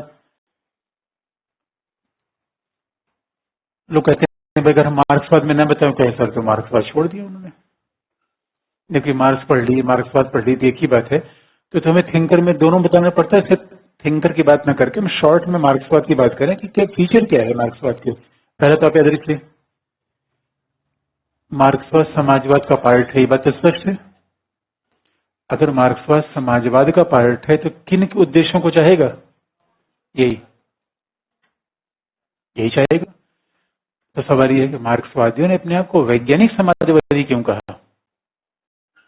और सच पूछिए, इन तीन लोगों को, जब मार्क्स और एंजल्स, उसके दोस्त एंजल्स था, उसने 1848 में किताब लिखी थी the communist manifesto. Communist manifesto में ही मार्क्स ने कहा कि ये सब कल्पना लोग ही थे, समाजवादी थे, ये वैज्ञानिक नहीं थे। और मार्क्स ने अपने आप कहा, देखिए हम वैज्ञानिक समाजवादी हैं। एक बात आप जानते हैं, विज्ञान आदर्श पे नहीं चलता, कारण कार्य के सिद्धांत पे चलता है। और मार्क्स ने दावा किया कि हमारे पास बिल्कुल व्यवस्थित कारण है। पहला, समाज में शोषण क्यों होता है, पहला, समाप्त कैसे किया जाए दूसरा, समाप्ति का माध्यम क्या होगा तीसरा। मार्क्स ने हर बात को साइंटिफिक तरीके से बताने का प्रयास किया। अब वो बात साइंटिफिक है नहीं है एक अलग बात है, मार्क्स का क्लेम ऐसा ही था। ये नहीं है, मैं व्यवस्थित बताऊंगा कि समाज में कैसे परिवर्तन किया जाए। और आप याद रखिए, इसलिए कहते हैं Marxist philosophy is radical philosophy. उदारवाद के लिए रेडिकल शब्द का प्रयोग नहीं होता। उदारवाद मिडिल क्लास, स्टेटस कोइस्ट, यथा स्थितिवादी। लोग कहते हैं उदारवाद क्या है, मतलब यथास्थितिवादी, जो अमीर है वो भी ठीक है, गरीब है वो भी ठीक है, थोड़ा थोड़ा चेंज करते रहेंगे। Marxist are radical because they believe in entire restructuring of society rather than changing the society. तो मार्क्सिस्ट कभी इंक्रीमेंटल चेंज को नहीं मानते, उदारवादी मानते। अब आप देखेंगे मार्क्सवादी से वैज्ञानिक समाजवादी क्यों कहता था। कारण पहला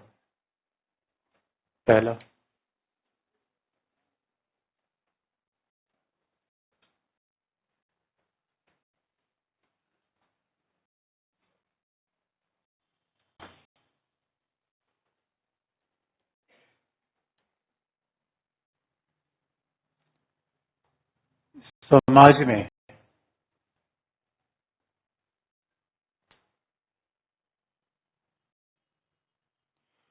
वर्ग विभाजन विद्यमान है। Society is divided in the classes.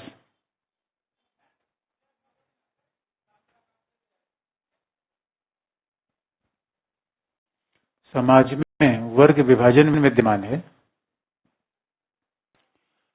और वर्ग विभाजन का मूल कारण प्राइवेट प्रॉपर्टी है।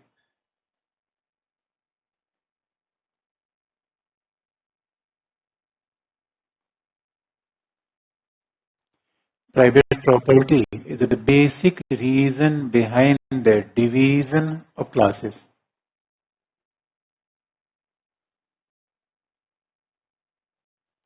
वर्ग विभाजन का मूल कारण प्राइवेट प्रॉपर्टी है। तो पहला कारण बता दिया। वर्ग विभाजन का मूल कारण क्या है, प्राइवेट प्रॉपर्टी। दूसरा पॉइंट,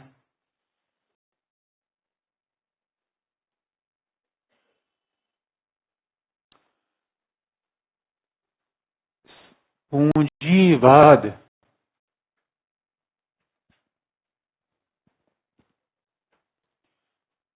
पूंजीवाद का विनाश आवश्यक है। Destruction of capitalism is inevitable.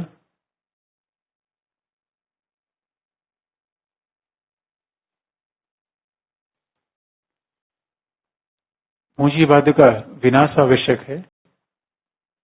अगला, पूंजीवाद का विनाश सर्वहारा वर्ग के द्वारा होगा।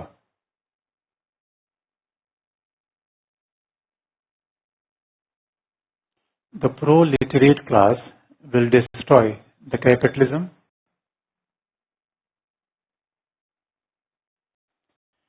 पूंजीवाद का विनाश सर्वहारा वर्ग के द्वारा होगा, जिसके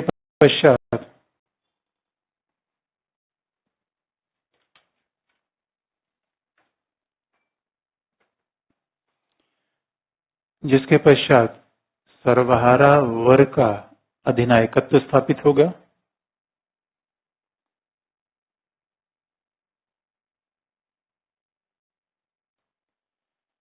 which will lead to the dictatorship of the proletariat. सर्वहारा वर्ग का अधिनायकत्व होगा। और अंतिम पॉइंट, और अंत में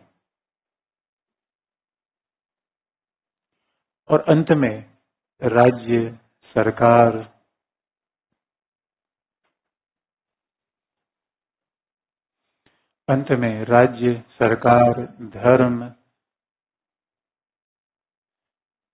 धर्म विचारधारा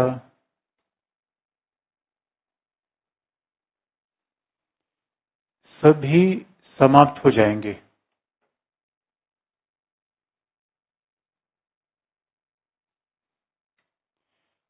सभी समाप्त हो जाएंगे और राज्य विहीन, वर्ग विहीन समाज बनेगा। राज्य विहीन, वर्ग विहीन अंडरलाइन।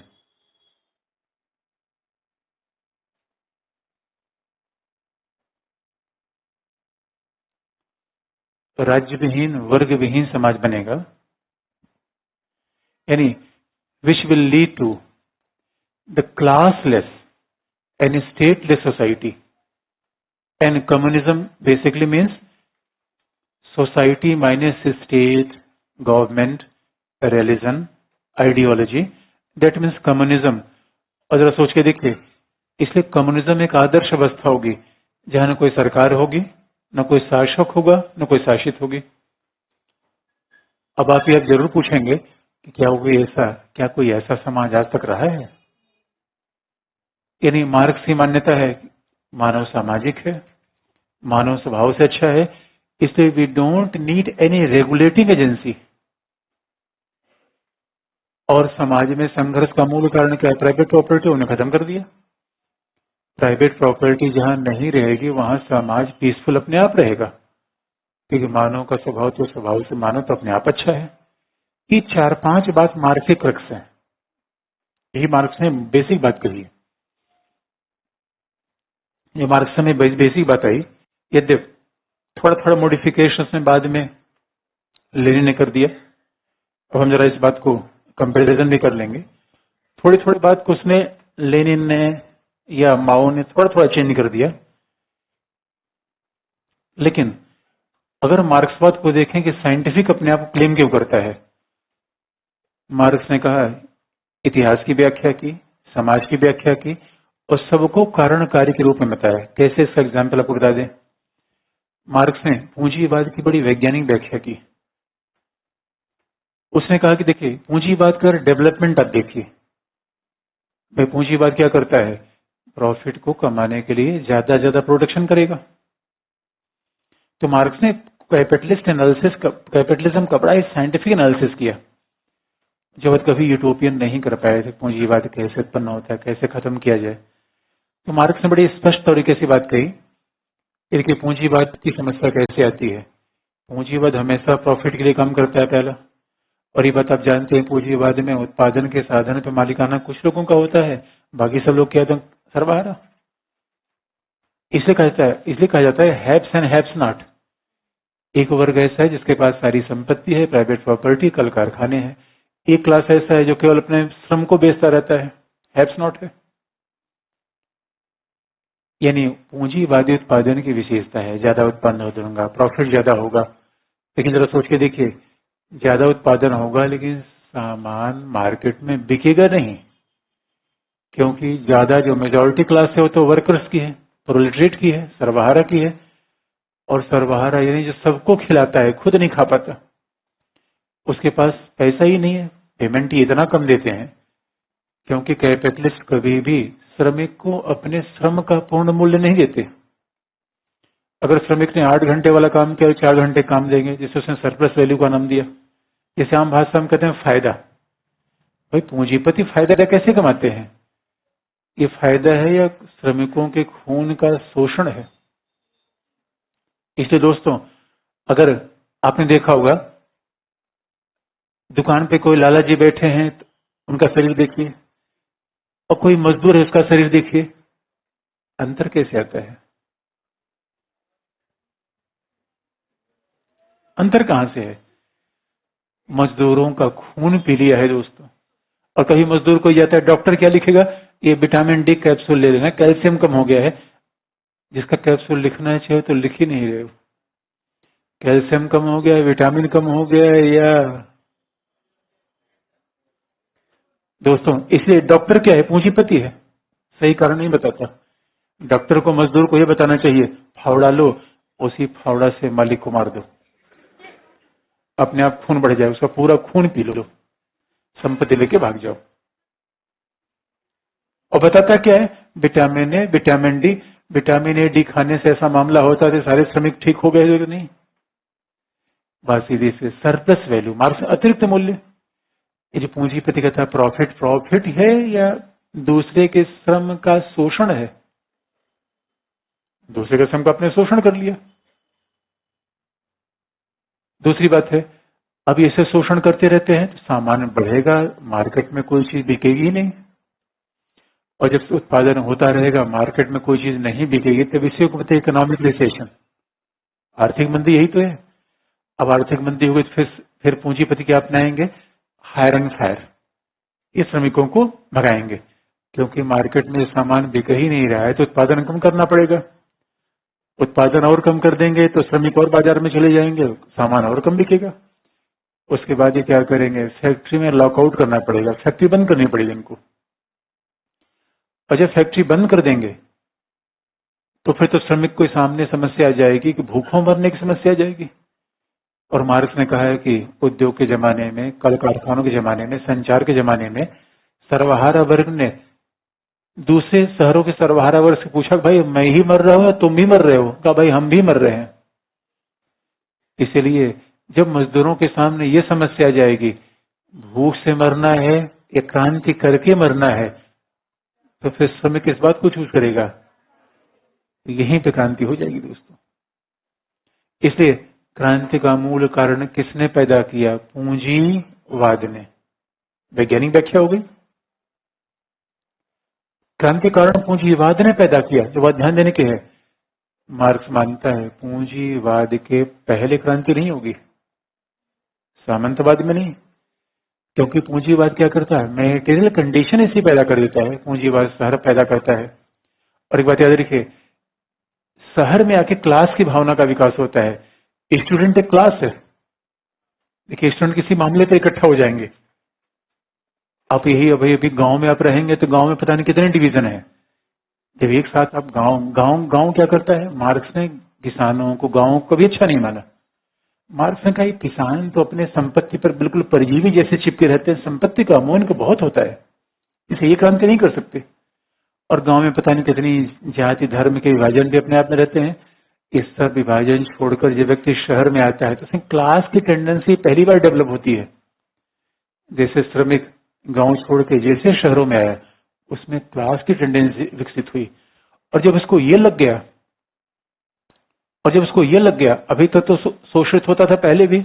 पहले उसको ऐसा लगता था भाई हमारा शोषण हो रहा है, तो देयर इज सम पूर्व जन्म का ऐसा मामला है, ईश्वर ने कुछ ऐसा दे रखा है और कुछ इसलिए हमारा शोषण हो रहा है। बाद में उसको समझ में आया ना भाई, ये तो ईश्वर का कारण नहीं है, तो पूंजीपति है। यानी हमारी खराब स्थिति कारण पूर्व जन्म के कर्म है या पूंजीपति है? एक बात याद रखिए, धर्म और मार्क्सवाद दोनों इससे खिला जाते हैं। धर्म वर्तमान जीवन की जो विसंगति इसको जस्टिफाई करता है। अब कोई वर्तमान जीवन में गरीब है, धर्म क्या कहेगा? भाई देखो ये तो सब पूर्व जन्मों का खेल है, ईश्वर ने ऐसा पैदा किया है, इसलिए अगर इस जन्म में आप गरीब रह गए तो ईमानदारी से अच्छा काम करिए, खून कोई पी रहा है पीने दीजिए, क्योंकि आपने पिछले में उसका पिया था, आपने उसका पिया था तो आपका पी रहा है, मामला बराबर हो गया, अगले जन्म में आपको अच्छा काम मिलेगा। मार्क्स ने कहा यही तो सबसे फंडामेंटल प्रॉब्लम है। ना, इस जन्म का हिसाब किताब मैं इसी जन्म में लेके रहूंगा, अगले जन्म में नहीं। इसलिए मार्क्स ने कहा नहीं। इसलिए पूंजीवाद के विध्वंस का मूल कारण कौन है? सर्वहारा। और सर्वहारा पैदा कहां से हो रहा है? पूंजीवाद से। और दूसरा, सर्वहारा पूंजीवाद का विध्वंस करेगा या सुधार करेगा? विध्वंस, डिस्ट्रक्शन। पूंजीवाद सुधार होने लायक कोई विचार ही नहीं है। और दूसरा, समाज में परिवर्तन क्रांति से होगा या डेमोक्रेटिक तरीके से होगा? क्रांति से, क्योंकि कभी भी सत्ताधारी क्लास अपनी शक्ति नहीं छोड़ना चाहता। इसी मार्ग से फिर कारण कार्य बताया। प्राइवेट प्रॉपर्टी है तो क्लास है, क्लास है तो स्टेट है। क्योंकि याद रखिए, राज्य क्यों बन गया? इस समाज में गरीब अमीर आ गए, तो समाज में गरीब अमीर आ गए तो पूंजीपतियों ने क्या किया? संविधान बना लिया। अच्छा बताइए, हमारी संविधान सभा में कौन थे? राजा महाराजे, नेहरू, डॉक्टर हर्षवर्धन सिंह, बताइए, नेहरू राष्ट्रीय आंदोलन चल रहा था, उस समय नेहरू के पिता का मोतीलाल नेहरू का आनंद भवन आज आप देख लीजिए। आज हिंदुस्तान में आनंद, आज आजादी के 70 साल बाद हिंदुस्तान में कितने भारतीयों के पास वैसा घर है? संविधान हमने बनाया, ओह माय गॉड, हमने बनाया, हमने बनाया। संविधान किसने बनाया? पूंजीपतियों ने। किसके लिए? पूंजीपतियों के लिए। और इसलिए अब देख, पुलिस, अच्छा, पुलिस किसकी रक्षा करती है?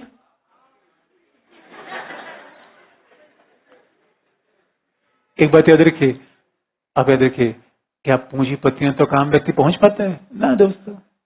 और आम आदमी की सुरक्षा की कोई गारंटी नहीं। हम तो चल रहे हैं भगवान के भरोसे दोस्तों। एसपीजी लगे हुए प्रधानमंत्री के पास, राहुल गांधी के पीछे एसपीजी, बाबा रामदेव सुरक्षा लेकर घूम रहे हैं, सब पूंजीपति तो है दोस्तों। ये सब लोग पूंजी, ये याद रखिए, जेल, पुलिस, न्यायालय, ये किसके लिए है?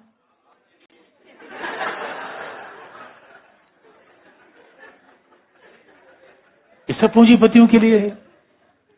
इसलिए एक खास बात है, मार्क्स ने क्या कहा, ये सब पूंजीपतियों का षड्यंत्र है। और पूंजीपति इतना ही नहीं करते, जेल बना देंगे, पुलिस बना देंगे, न्यायालय बना देंगे, उसके बाद बड़े बड़ी धार्मिक संस्थाएं बना देंगे और विचार पैदा कर देंगे। विचार कैसा?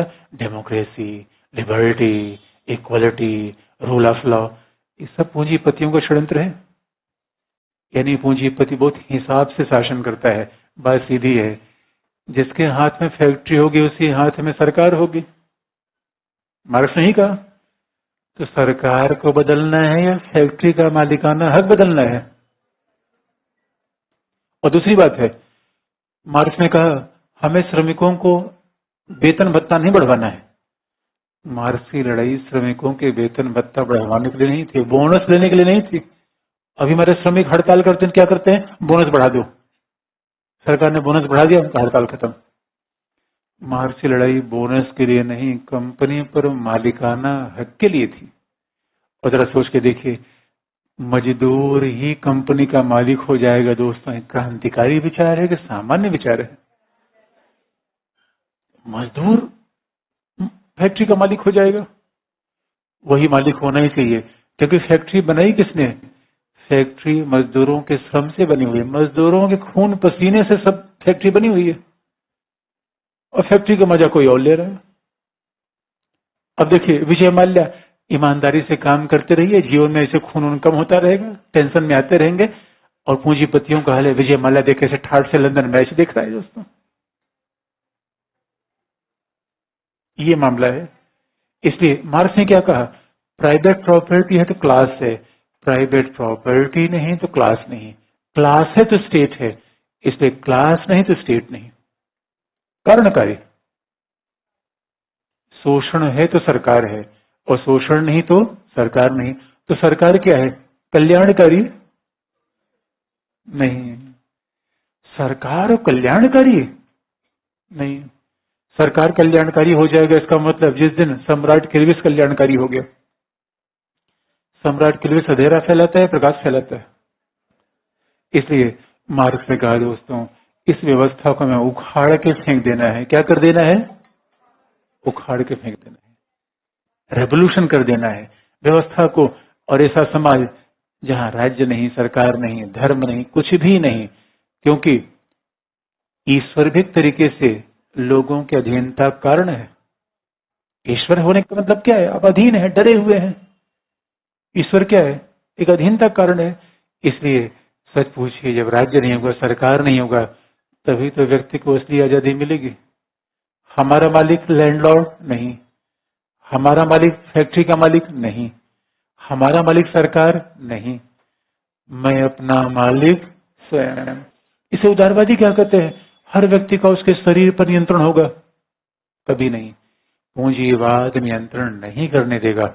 और सही में जब पूंजीवाद का विध्वंस होगा, तब सभी समान होंगे। इसलिए ऐसे समाज में स्वतंत्रता संविधान से देनी पड़ेगी, अपने आप मिल जाएगी। स्वतंत्रता संविधान से लेंगे या सामाजिक व्यवस्था को बदल के लेंगे? स्वतंत्रता संविधान से मिलती है, याद रखिए सबको मिल जाती है। इसे मार्क्स ही स्वतंत्रता में अनुच्छेद 32 की कोई उपयोगिता नहीं है, संविधान की जरूरत ही नहीं है। इसलिए मार्क्स का साम्यवाद कैसा होगा, जहां न कोई शासक होगा न शासित, जहां कोई मालिक होगा न मजदूर, न कोई मालिक होगा न कोई दास, ऐसा समाज बनेगा। रोमांटिक है या वैज्ञानिक है? मार्क्सवाद का आदर्श रोमांसिज्म के बारे में चला जाता है, उसकी शुरुआत वैज्ञानिक है। उसने और ऐसा क्रांति पैदा कर दिया दोस्तों, उसे दुनिया में ऐसी क्रांति पैदा कर दी कि पूरी दुनिया आप सच में क्रांतिकारी दिशा में आगे बढ़ गई। तो सवाल ये, मार्क्स ने जो कहा वो लागू कहाँ हुआ? तो अगला, मार्क्स ने जो कहा और लागू कहाँ हुआ?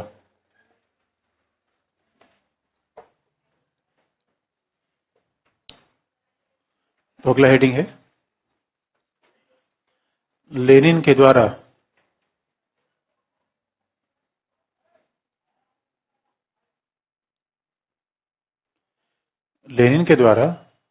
मार्क्स के विचारों का व्यावहारिक प्रयोग।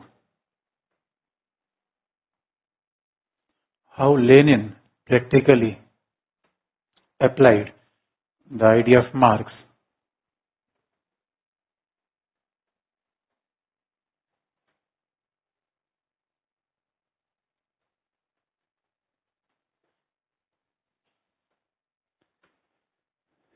The idea of marks. अब देखिए दोनों में अंतर बता दें। एक बात याद रखिए, मार्क्स ने कहा था क्रांति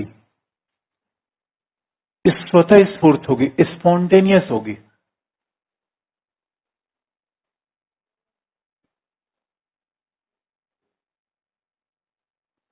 स्पॉन्टेनियस का मतलब है क्रांति के लिए पार्टी की आवश्यकता नहीं है, बल्कि ये सर्वहारा वर्ग ही करेगा, सर्वहारा वर्ग करेगा। इसे मार्क्स के विचार में पार्टी से कोई चीज थी ही नहीं।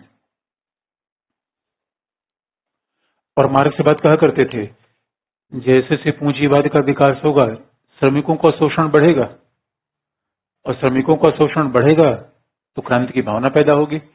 इसे क्रांति सबसे पहले कहाँ होगी, पूंजीवादी देशों में या दूसरे देशों में? पूंजीवादी देशों में। इसे मार्क्स ने कहा था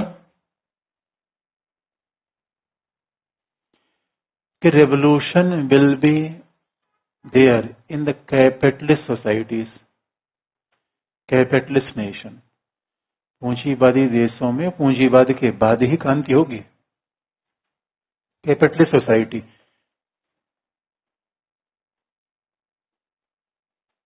पूंजीवादी समाज में पहले क्रांति होगी।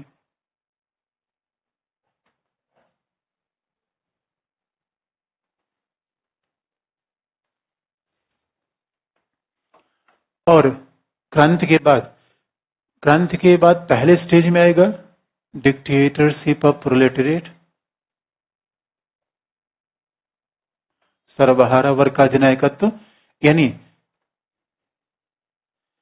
और सर्वहारा वर्ग का अधिनायकत्व है क्या? एक राज्य है, सरकार है जो सर्वहारा वर्ग की होगी। फर्क इतना ही है, पूंजीपतियों की सरकार नहीं होगी। तो पूंजीपतियों की सरकार थोड़े लोगों की सरकार थी, अल्पसंख्यक की सरकार थी, इसको रिप्लेस करके क्या बनेगा? सर्वहारा वर्ग का अधिनायकत्व। उसके बाद लास्ट में ये राज्य खत्म हो जाएगा, उसके बाद आएगा साम्यवाद, उसके बाद है कम्युनिज्म। कम्युनिज्म में क्लास नहीं होगा, स्टेट नहीं होगा, क्योंकि सर्वहारा वर्ग में क्लास भी है, स्टेट भी है। बस फर्क यह है, पहले पूंजीपतियों का राज्य था, अब किसका राज्य होगा? सर्वहारा का। ये बात है। अब देखिए लेनिन इसमें चेंज कैसे किया, क्योंकि इसीलिए मार्क्सवाद का नाम दिया जाता है मार्क्सवाद लेनिनवाद।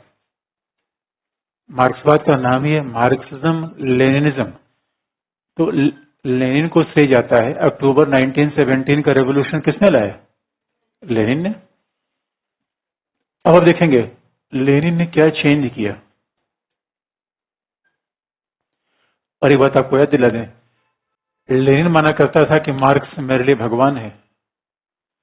मार्क्स मानता था मैं वैज्ञानिक हूं, लेनिन मानता था उसका भगवान है, और लेनिन जैसा पक्का शिष्य शायद दुनिया में बहुत कम होते हैं। लेनिन कहा करता था मेरा गुरु कभी गलत हो ही नहीं सकता, जो मार्क्स ने कह दिया वो कह दिया, उसमें कोई गलती की संभावना कोई निकाल ही नहीं सकता। पक्का क्रांतिकारी था, बड़ा ही मार्क्स का बड़ा सम्मान करता था। लेकिन लेनिन ने थोड़ा थोड़ा मार्क्स के विचारों में चेंज किया, कहा कभी नहीं। जब उसे कहा गया लेनिन ये बताओ मार्क्स कुछ और करता है, तुम कुछ और बात कर रहे हो। अच्छा, मार्क्स एक फक्कड़ था दोस्तों, मार्क्स इतना गरीबी में जीवन जी रहा था कि उसका विवाह करने के लिए कोई तैयार नहीं था, यह हाल था उसका। काश उसका विवाह आसानी से हो गया होता, ऐसा इतना महान विचारक न बन पाता। और हकीकत की बात तो यह है कि उसकी माँ उससे इतना नाराज हुआ करती थी। माँ कहा करती थी मेरे पुत्र तू किताब उताब लिखने के बजाय कुछ रोटी कपड़ा वाली इंतजाम करता तो मैं ज्यादा खुश होती। माँ का माँ मैं दुनिया को बदलना चाहता हूँ। माँ कहते अरे तू अपने को बदल ले पहले। मार्क्स का नाम मैं पहले दुनिया बदलूंगा। क्रांतिकारी ऐसा ही होता है दोस्तों, अपनी चिंता नहीं करता। सामान्य व्यक्ति होते हैं बस वही अपनी चिंता, पढ़े लिखे, नौकरी कर लिया, घर बना लिया, नाती पोते खिला रहे, खत्म जीवन। ये सामान्य व्यक्ति की कहानी है। क्रांतिकारी ऐसे नहीं होते। इसे जो लोग शादी विवाह नहीं करते क्रांतिकारी हैं। एक बात आप याद रखिए दोस्तों, अब सोचिए बहन जी ने शादी विवाह नहीं किए, सामान्य बात है असामान्य बात है? असामान्य बात है। ताऊ ने विवाह करके छोड़ दिया, सामान्य बात है असामान्य बात है? सबके बूते की बात नहीं होती, परिवार से मोह छूट नहीं पाता। और आज की दुनिया में इसे ये देखिए, ये सब क्रांतिकारियों के लक्षण है। ये सामान्य ये सब विलक्षण लोग हैं। इसे जो शादी नहीं कर रहा विलक्षण आदमी है। और समाज क्या करता है, उसको बहुमत बनाने का प्रयास करता है। यार तुम अकेले क्यों कर रहा है, जो दुख हम देख रहे हैं वो तुम भी देखो। विवाहित लोगों दोस्तों दुख अविवाहित लोगों को देख कैसे होता है कि भाई हम ही प्रताड़ित क्यों हो, जो दुख हम झेल रहे हैं वो सब झेलें। इसे खास क्रांतिकारी लोगों के स्वभाव ही अलग होते हैं। और यहाँ पे देखिए बहुत सारी सेक्रीफाइस तो करनी पड़ती है। आदमी क्या सोचता है कोई काम ऐसे मिल जाता है, अरे शादी न करना अपने आप में बहुत बड़ा काम है दोस्तों। या जो 5-6 शादी कर रहे हैं ये उससे ही बड़ा काम है। ये दोनों क्रांतिकारी हैं।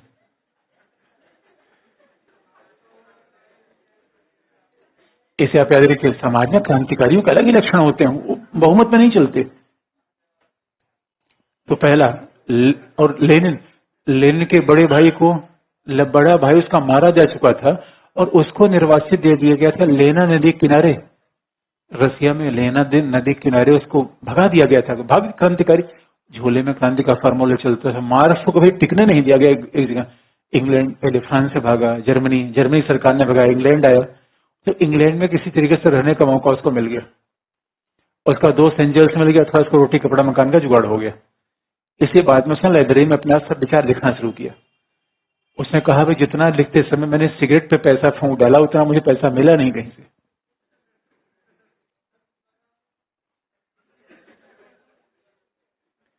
अब देखिए मार्क से क्या सीख रहे हैं कि लोग सिगरेट पीना, बाकी बात नहीं सीखे। कहां ध्यान गया? पहला पॉइंट।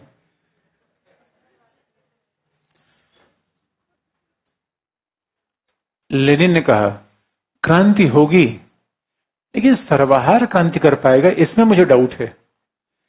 क्रांति के लिए पार्टी आवश्यक है। तो और ये पार्टी का मतलब है कम्युनिस्ट पार्टी। तो लेनिन ने पहली बार कहा नहीं नहीं, रेवोल्यूशन के लिए पार्टी आवश्यक है जो सर्वहारा में क्रांति का विचार पैदा करेगी।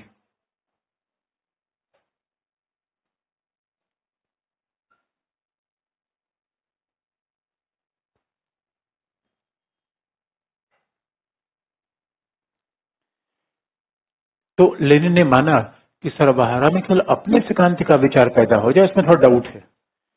बल्कि लेनिन ने एक दो शब्द का प्रयोग किया था, क्लास इन इटसेल्फ से क्लास फॉर इटसेल्फ।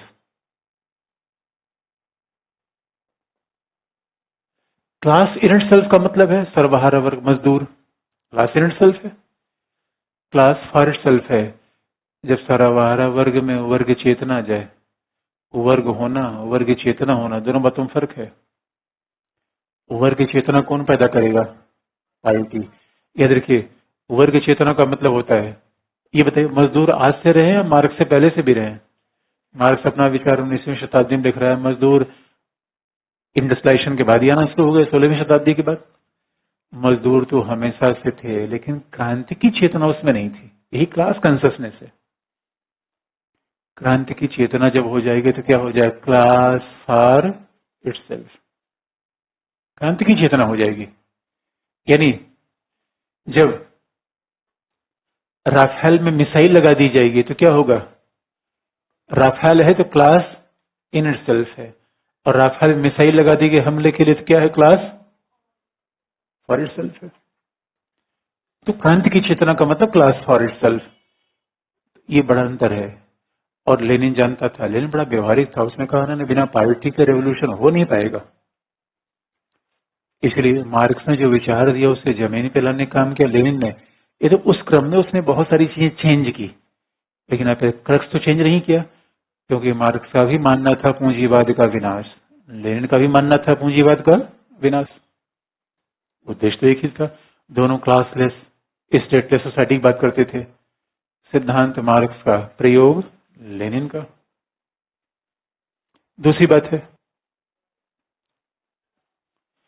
मार्क्स ने कहा था कैपिटलिस्ट सोसाइटी में रेवोल्यूशन होगा, लेनिन ने रेवोल्यूशन किया रसिया में। That was surprising.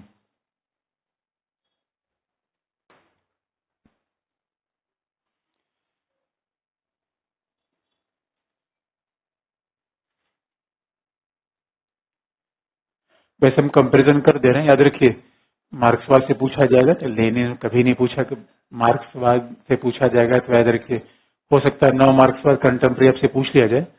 आजकल तो मार्क्सवाद का जमाना लग गया दोस्तों, और हमारे मार्क्सवादी किस्म के लोग भी इधर थिंकर्स में नहीं है, तो राइटिस्ट विंग अब भी है। मार्क्सवाद का दुनिया में एकदम से मामला खराब है। इस एग्जाम में पूछा जाएगा तो मुझे डाउट लगे, फिर भी चीजें हमें जाननी चाहिए। रसिया में, रसिया पूंजीवादी था या सामंतवादी? इसका मतलब है मार्क्स ने कहा था क्रांति पूंजीवादी देश में होगी, और मार्क्स में पूंजीवादी कौन थे? Britain, Holland, United states of America. Revolution तो यहां होना चाहिए था, रेवोल्यूशन वहां नहीं हुआ। और अगर सामंतवादी रसिया में रेवोल्यूशन हो सकता था तो ये बात अपने आप में अचंभित कर देने वाली थी। तो लेनिन ने मार्क्स का विचार उलट दिया या वैसे ही रखा? ये ध्यान देने की बात है, क्योंकि मार्क्स से पूछा गया था कैपिटलिस्ट सोसाइटी में रेवोल्यूशन क्यों, तो उसने कहा था भाई देखिए क्रांति की चेतना के लिए सर्वहारा वर्ग की स्थिति खराब होनी चाहिए, तभी तो क्रांति की चेतना आएगी। उनका शोषण हो, काम के लिए मरने लगे, खाने के लिए मरने लगे, काम न मिले। तो सवाल यह है, अगर पूंजीवादी देशों में क्रांति की चेतना नहीं आई, इसका मतलब है पूंजीवाद का क्षरण नहीं हुआ, और पूंजीवाद ने सर्वहारा में डिससेटिस्फेक्शन पैदा नहीं किया। इसका मतलब पूंजीवाद शोषण करता है या सर्वहारा को फायदा देता है? तो लेनिन से पूछा गया यार तुम कैसी बात कर रहे हो, दोनों बात गलत कर रहे हो, तुम ये बताओ कि आखिर में ऐसा कैसे हुआ? जहां मार्क्स बाबा ने कहा था क्रांति वहां हुई नहीं, जहां नहीं हुआ था वहां तुमने क्रांति कर दिया। ये मार्क्स ने नहीं कहा था, तुम इसका जस्टिफिकेशन दो। और आप याद रखिए कम्युनिस्ट पार्टी ऑफ रसिया में इस बात को लेकर बड़ी समस्या आ गई। कम्युनिस्ट पार्टी ऑफ रसिया में प्लेखानोव जैसे जो बड़े वरिष्ठ नेता थे, उन लोगों ने लेनिन का विरोध किया। उन्होंने कहा देखो लेनिन जी, आप मार्क्स की अंतिम आत्मा के संस्कार, अंतिम संस्कार कर दे रहे हो। मार्क्स बाबा ने कहा था, मार्क्स बाबा ने कहा था पहले पूंजीवाद लाओ। इसे प्लेखानोव जैसे रूस के साम्यवादी दल के वरिष्ठ नेताओं ने बात कही थी कि first we should work for arrival of capitalism in Russia. पहले सामंतवाद से पूंजीवाद आएगा, और जब पूंजीवाद आ जाएगा, सर्वहारा वर्ग आए, तब रेवोल्यूशन होगी। लेनिन का मूर्खतापूर्ण बात मत करो। प्लेखानोम का तुम गुरु के साथ धोखेबाजी कर रहे हो। लेनिन का गुरु ने यही कहा था, परिस्थितियां बदल गई हैं, समझो गुरु की बात। प्लेखानोम का समझाओ, तुम समझाओ ये बात, कैसी बात कर रहे हो। लेनिन का देखो मूर्ख, लेनिन का प्लेखानोम के साथ कॉटेस्की, प्लेखानोव ये ऑर्थोडॉक्स मार्क्सिस्ट थे। अच्छा, ऑर्थोडॉक्स का मतलब है जो मार्क्स ने कह दिया उससे रत्ती भर भी हम हिलेंगे नहीं, ऑर्थोडॉक्स मार्क्सिस्ट। हम लोग यूनिवर्सिटी में पढ़ते थे तो हमारे साथ एक ऑर्थोडॉक्स स्टूडेंट थे, तो कभी क्लास में किसी लड़की से बातचीत नहीं करते थे। तो हम लोगों ने कई बार पूछा, यार हमारे नाना ने कहा है यूनिवर्सिटी में जाना है कभी किसी लड़की से बातचीत मत करना। हमने कहा अच्छा, ऑर्थोडॉक्स हैं या लिबरल हैं? अपना भी दिमाग भगवान ने दिया, कुछ लगा लेते, नाना का दिमाग लगाओगे? अब नाना कुछ कल को कुछ और कह देंगे तो फिर उसी बात को मान लोगे। इसलिए लेनिन ने कहा अपना दिमाग लगाओ, प्लेखानोम कॉटेस्की, तुम लोग गलत हो। कॉटेस्की प्लेखानोम ने कहा लेनिन तुम बताओ, तुम ऐसी बात क्यों कर रहे हो। लेनिन का देखो, पहले मैं बताऊंगा कि अमेरिका, इंग्लैंड, हॉलैंड में क्रांति क्यों नहीं हुई। उनका बताओ, पहले तुम यही बता दो यहाँ क्रांति क्यों नहीं हुई, और क्रांति नहीं हुई तो मार्क्स बाबा की बात गलत क्यों न हो जाए। लेकिन खबरदार, मार्क्स कभी गलत नहीं हो सकता, और जो तुम लोग करे हो नहीं पाएगा। लेनिन का मामला बस इतना है, इन पूंजीवादी देशों को, अमेरिका को, इंग्लैंड को, हॉलैंड को शोषण के लिए एक नया क्षेत्र मिल गया है जिसका नाम है अफ्रीकन कॉन्टिनेंट।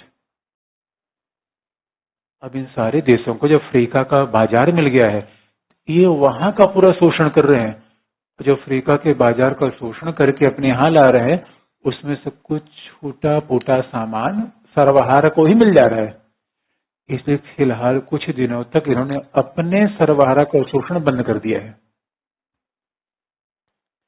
लेनिन ने कहा, और लेनिन ने कहा यही है साम्राज्यवाद जो मार्क्स के समय था ही नहीं।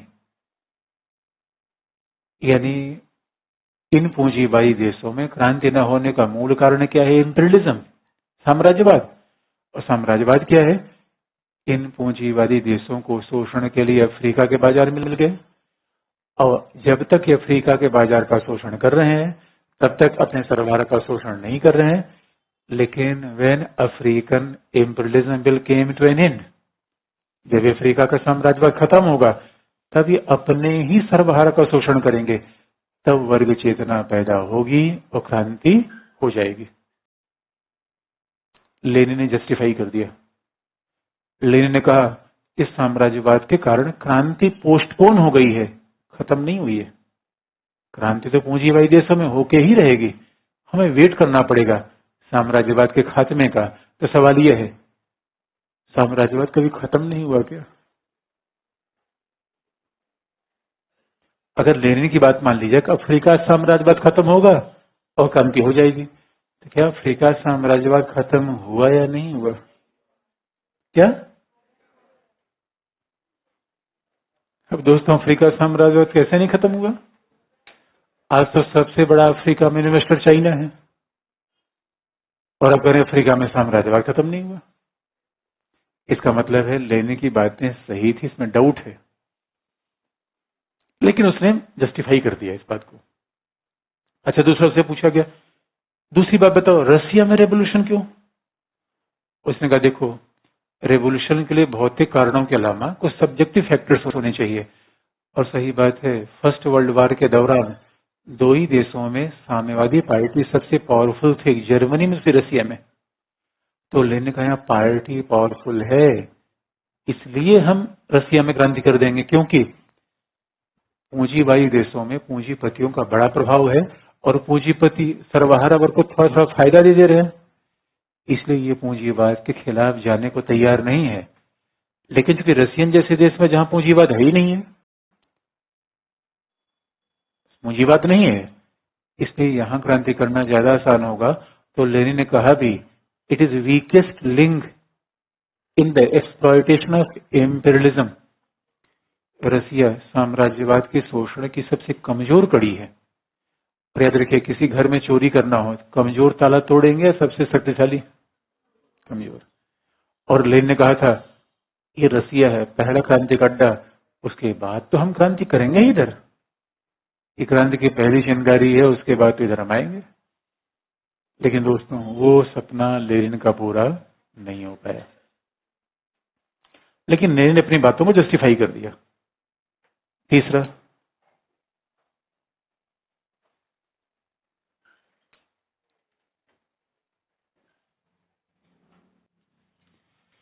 लेनिन ने साम्राज्यवाद की बात जोड़ दिया। इंपीरियलिज्म, उसने कहा भी imperialism is the highest stage of capitalism. Lenin ने माना कि ये साम्राज्यवाद क्या है, पूंजीवाद का विस्तार है।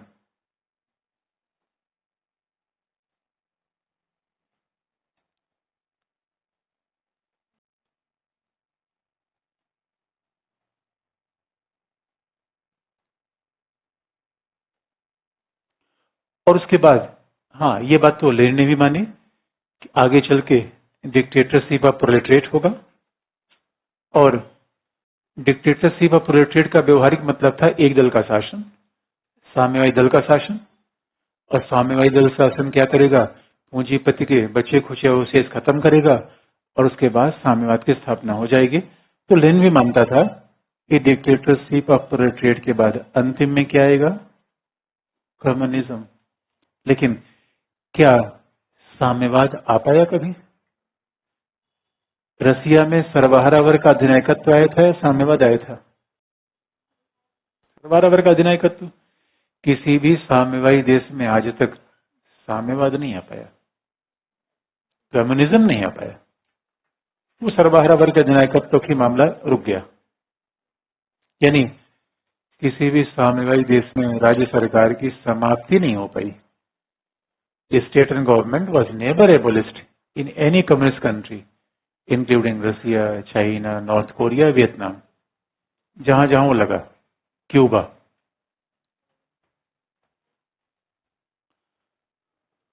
अच्छा, आजकल क्लास के बाद तो मैं ऑफिस में रहता हूं, तो जो कोई सवाल वाल पूछना हो तो आप आ सकते हैं। और मैं लगातार हूं 5 जुलाई के पहले तक। तो ये विचार आ गया। और लेनिन का बस योगदान इतना है, अक्टूबर 1917 रेवोल्यूशन, साम्यवादी क्रांति पहली बार हुई रसिया में अक्टूबर 1917 रेवोल्यूशन के द्वारा।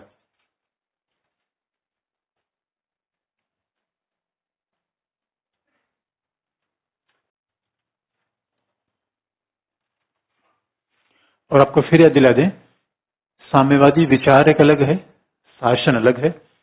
साम्यवाद का जो शासन आया पहला, उसमें संविधानवाद जैसी कोई चीज नहीं थी।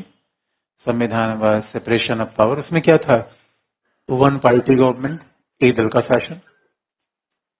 एक दल का शासन था और एक दल के शासन के पीछे की मान्यता ये थी कि समाज में सभी का इंटरेस्ट एक है, तो इसलिए मल्टी पार्टी सिस्टम को ये मानते ही नहीं।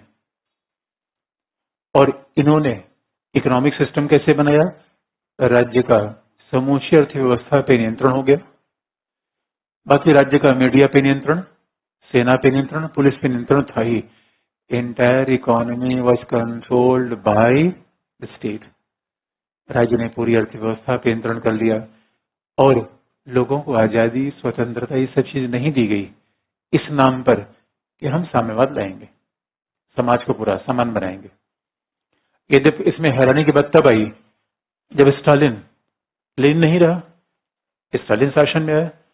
स्टालिन ने 1923 में एक बड़ी घोषणा कर दी, या उसके 1930s में, स्टालिन 1930s में घोषणा की अब रूस साम्यवादी बन चुका है। कहा, लोगों का अच्छा है, साम्यवादी बन चुका है। तो लोगों का इसका मतलब अब राज्य नहीं रहेगा, सरकार नहीं रहेगी, लेनिन कर रहेगी। अच्छा बताइए, साम्यवाद में राज्य सरकार होनी चाहिए नहीं होनी चाहिए? नहीं होनी चाहिए। इन 1930s स्टालिन ने कहा अब हमारे यहाँ साम्यवाद आ गया है, क्लास नहीं है, शोषण नहीं है, लोगों का राज्य क्यों है? स्टालिन ने एक ऐसा बहाना बताया जो शायद मार्क्स ने सोचा था, ना लेनिन ने सोचा था। स्टालिन ने कहा कि हमारे यहाँ राज्य इसलिए है कि हमको पूंजीवादी लोगों ने बाहर से घेर रखा है। पूंजीवादी लोग घेरने का मतलब अमेरिका, ब्रिटेन, और जब तक पूंजीवादी घेरा इनसर्किलमेंट खत्म नहीं होगा तब तक हमारा राज्य रहेगा। तो सवाल यह है, राज्य क्लास के कारण आता है या इनसर्किलमेंट के कारण आता है? स्टालिन ने क्या बताया? और याद रखिए, न तो नौमन तेल होगा, न पूंजीवाद का इनसर्किलमेंट खत्म हुआ, और न राज्य खत्म हुआ। ये अलग कहानी है। इसलिए सर्वहारा वर्ग के अधिनायकत्व से साम्यवाद तो नहीं आ पाया। लेकिन इंटरेस्टिंग पार्ट थी, अब जरा देखें चाइना में क्या हुआ। अगला हेडिंग। यहां तक कुछ अगर आपको अस्पष्टता हो तो आप बता दीजिए।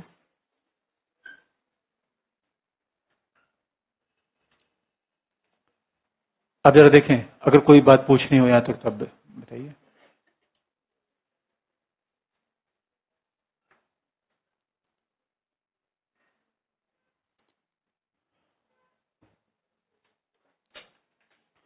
वैसे आप यकीन मानिए कि लेनिन, माओ, ये सब सवाल ही नहीं पूछना, लेकिन फिर भी दो चार पॉइंट हमने आपको बता दिया कि पढ़ते ही हैं तो हम क्यों न किसी चीज को।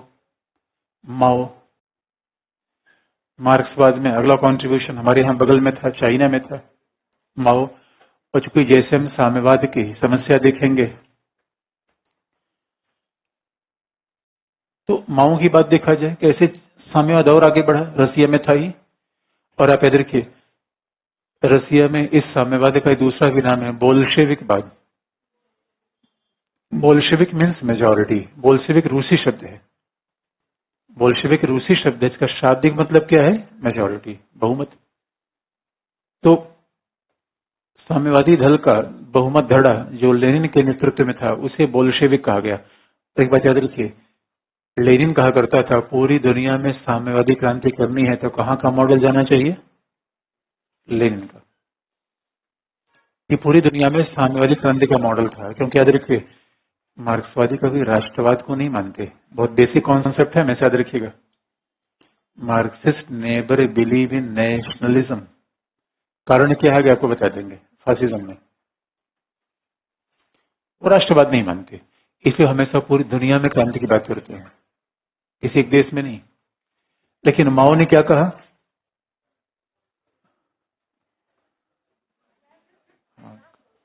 क्या? जहां जहां शोषण नहीं होगा वहां क्रांति कैसे होगी? नहीं होगी। रसिया में शोषण था, जार का शासन था, प्रथम विश्व युद्ध में रसिया की स्थिति बहुत कमजोर थी, रसिया में शोषण था। सामंतवाद भी शोषण का एक तरीका है।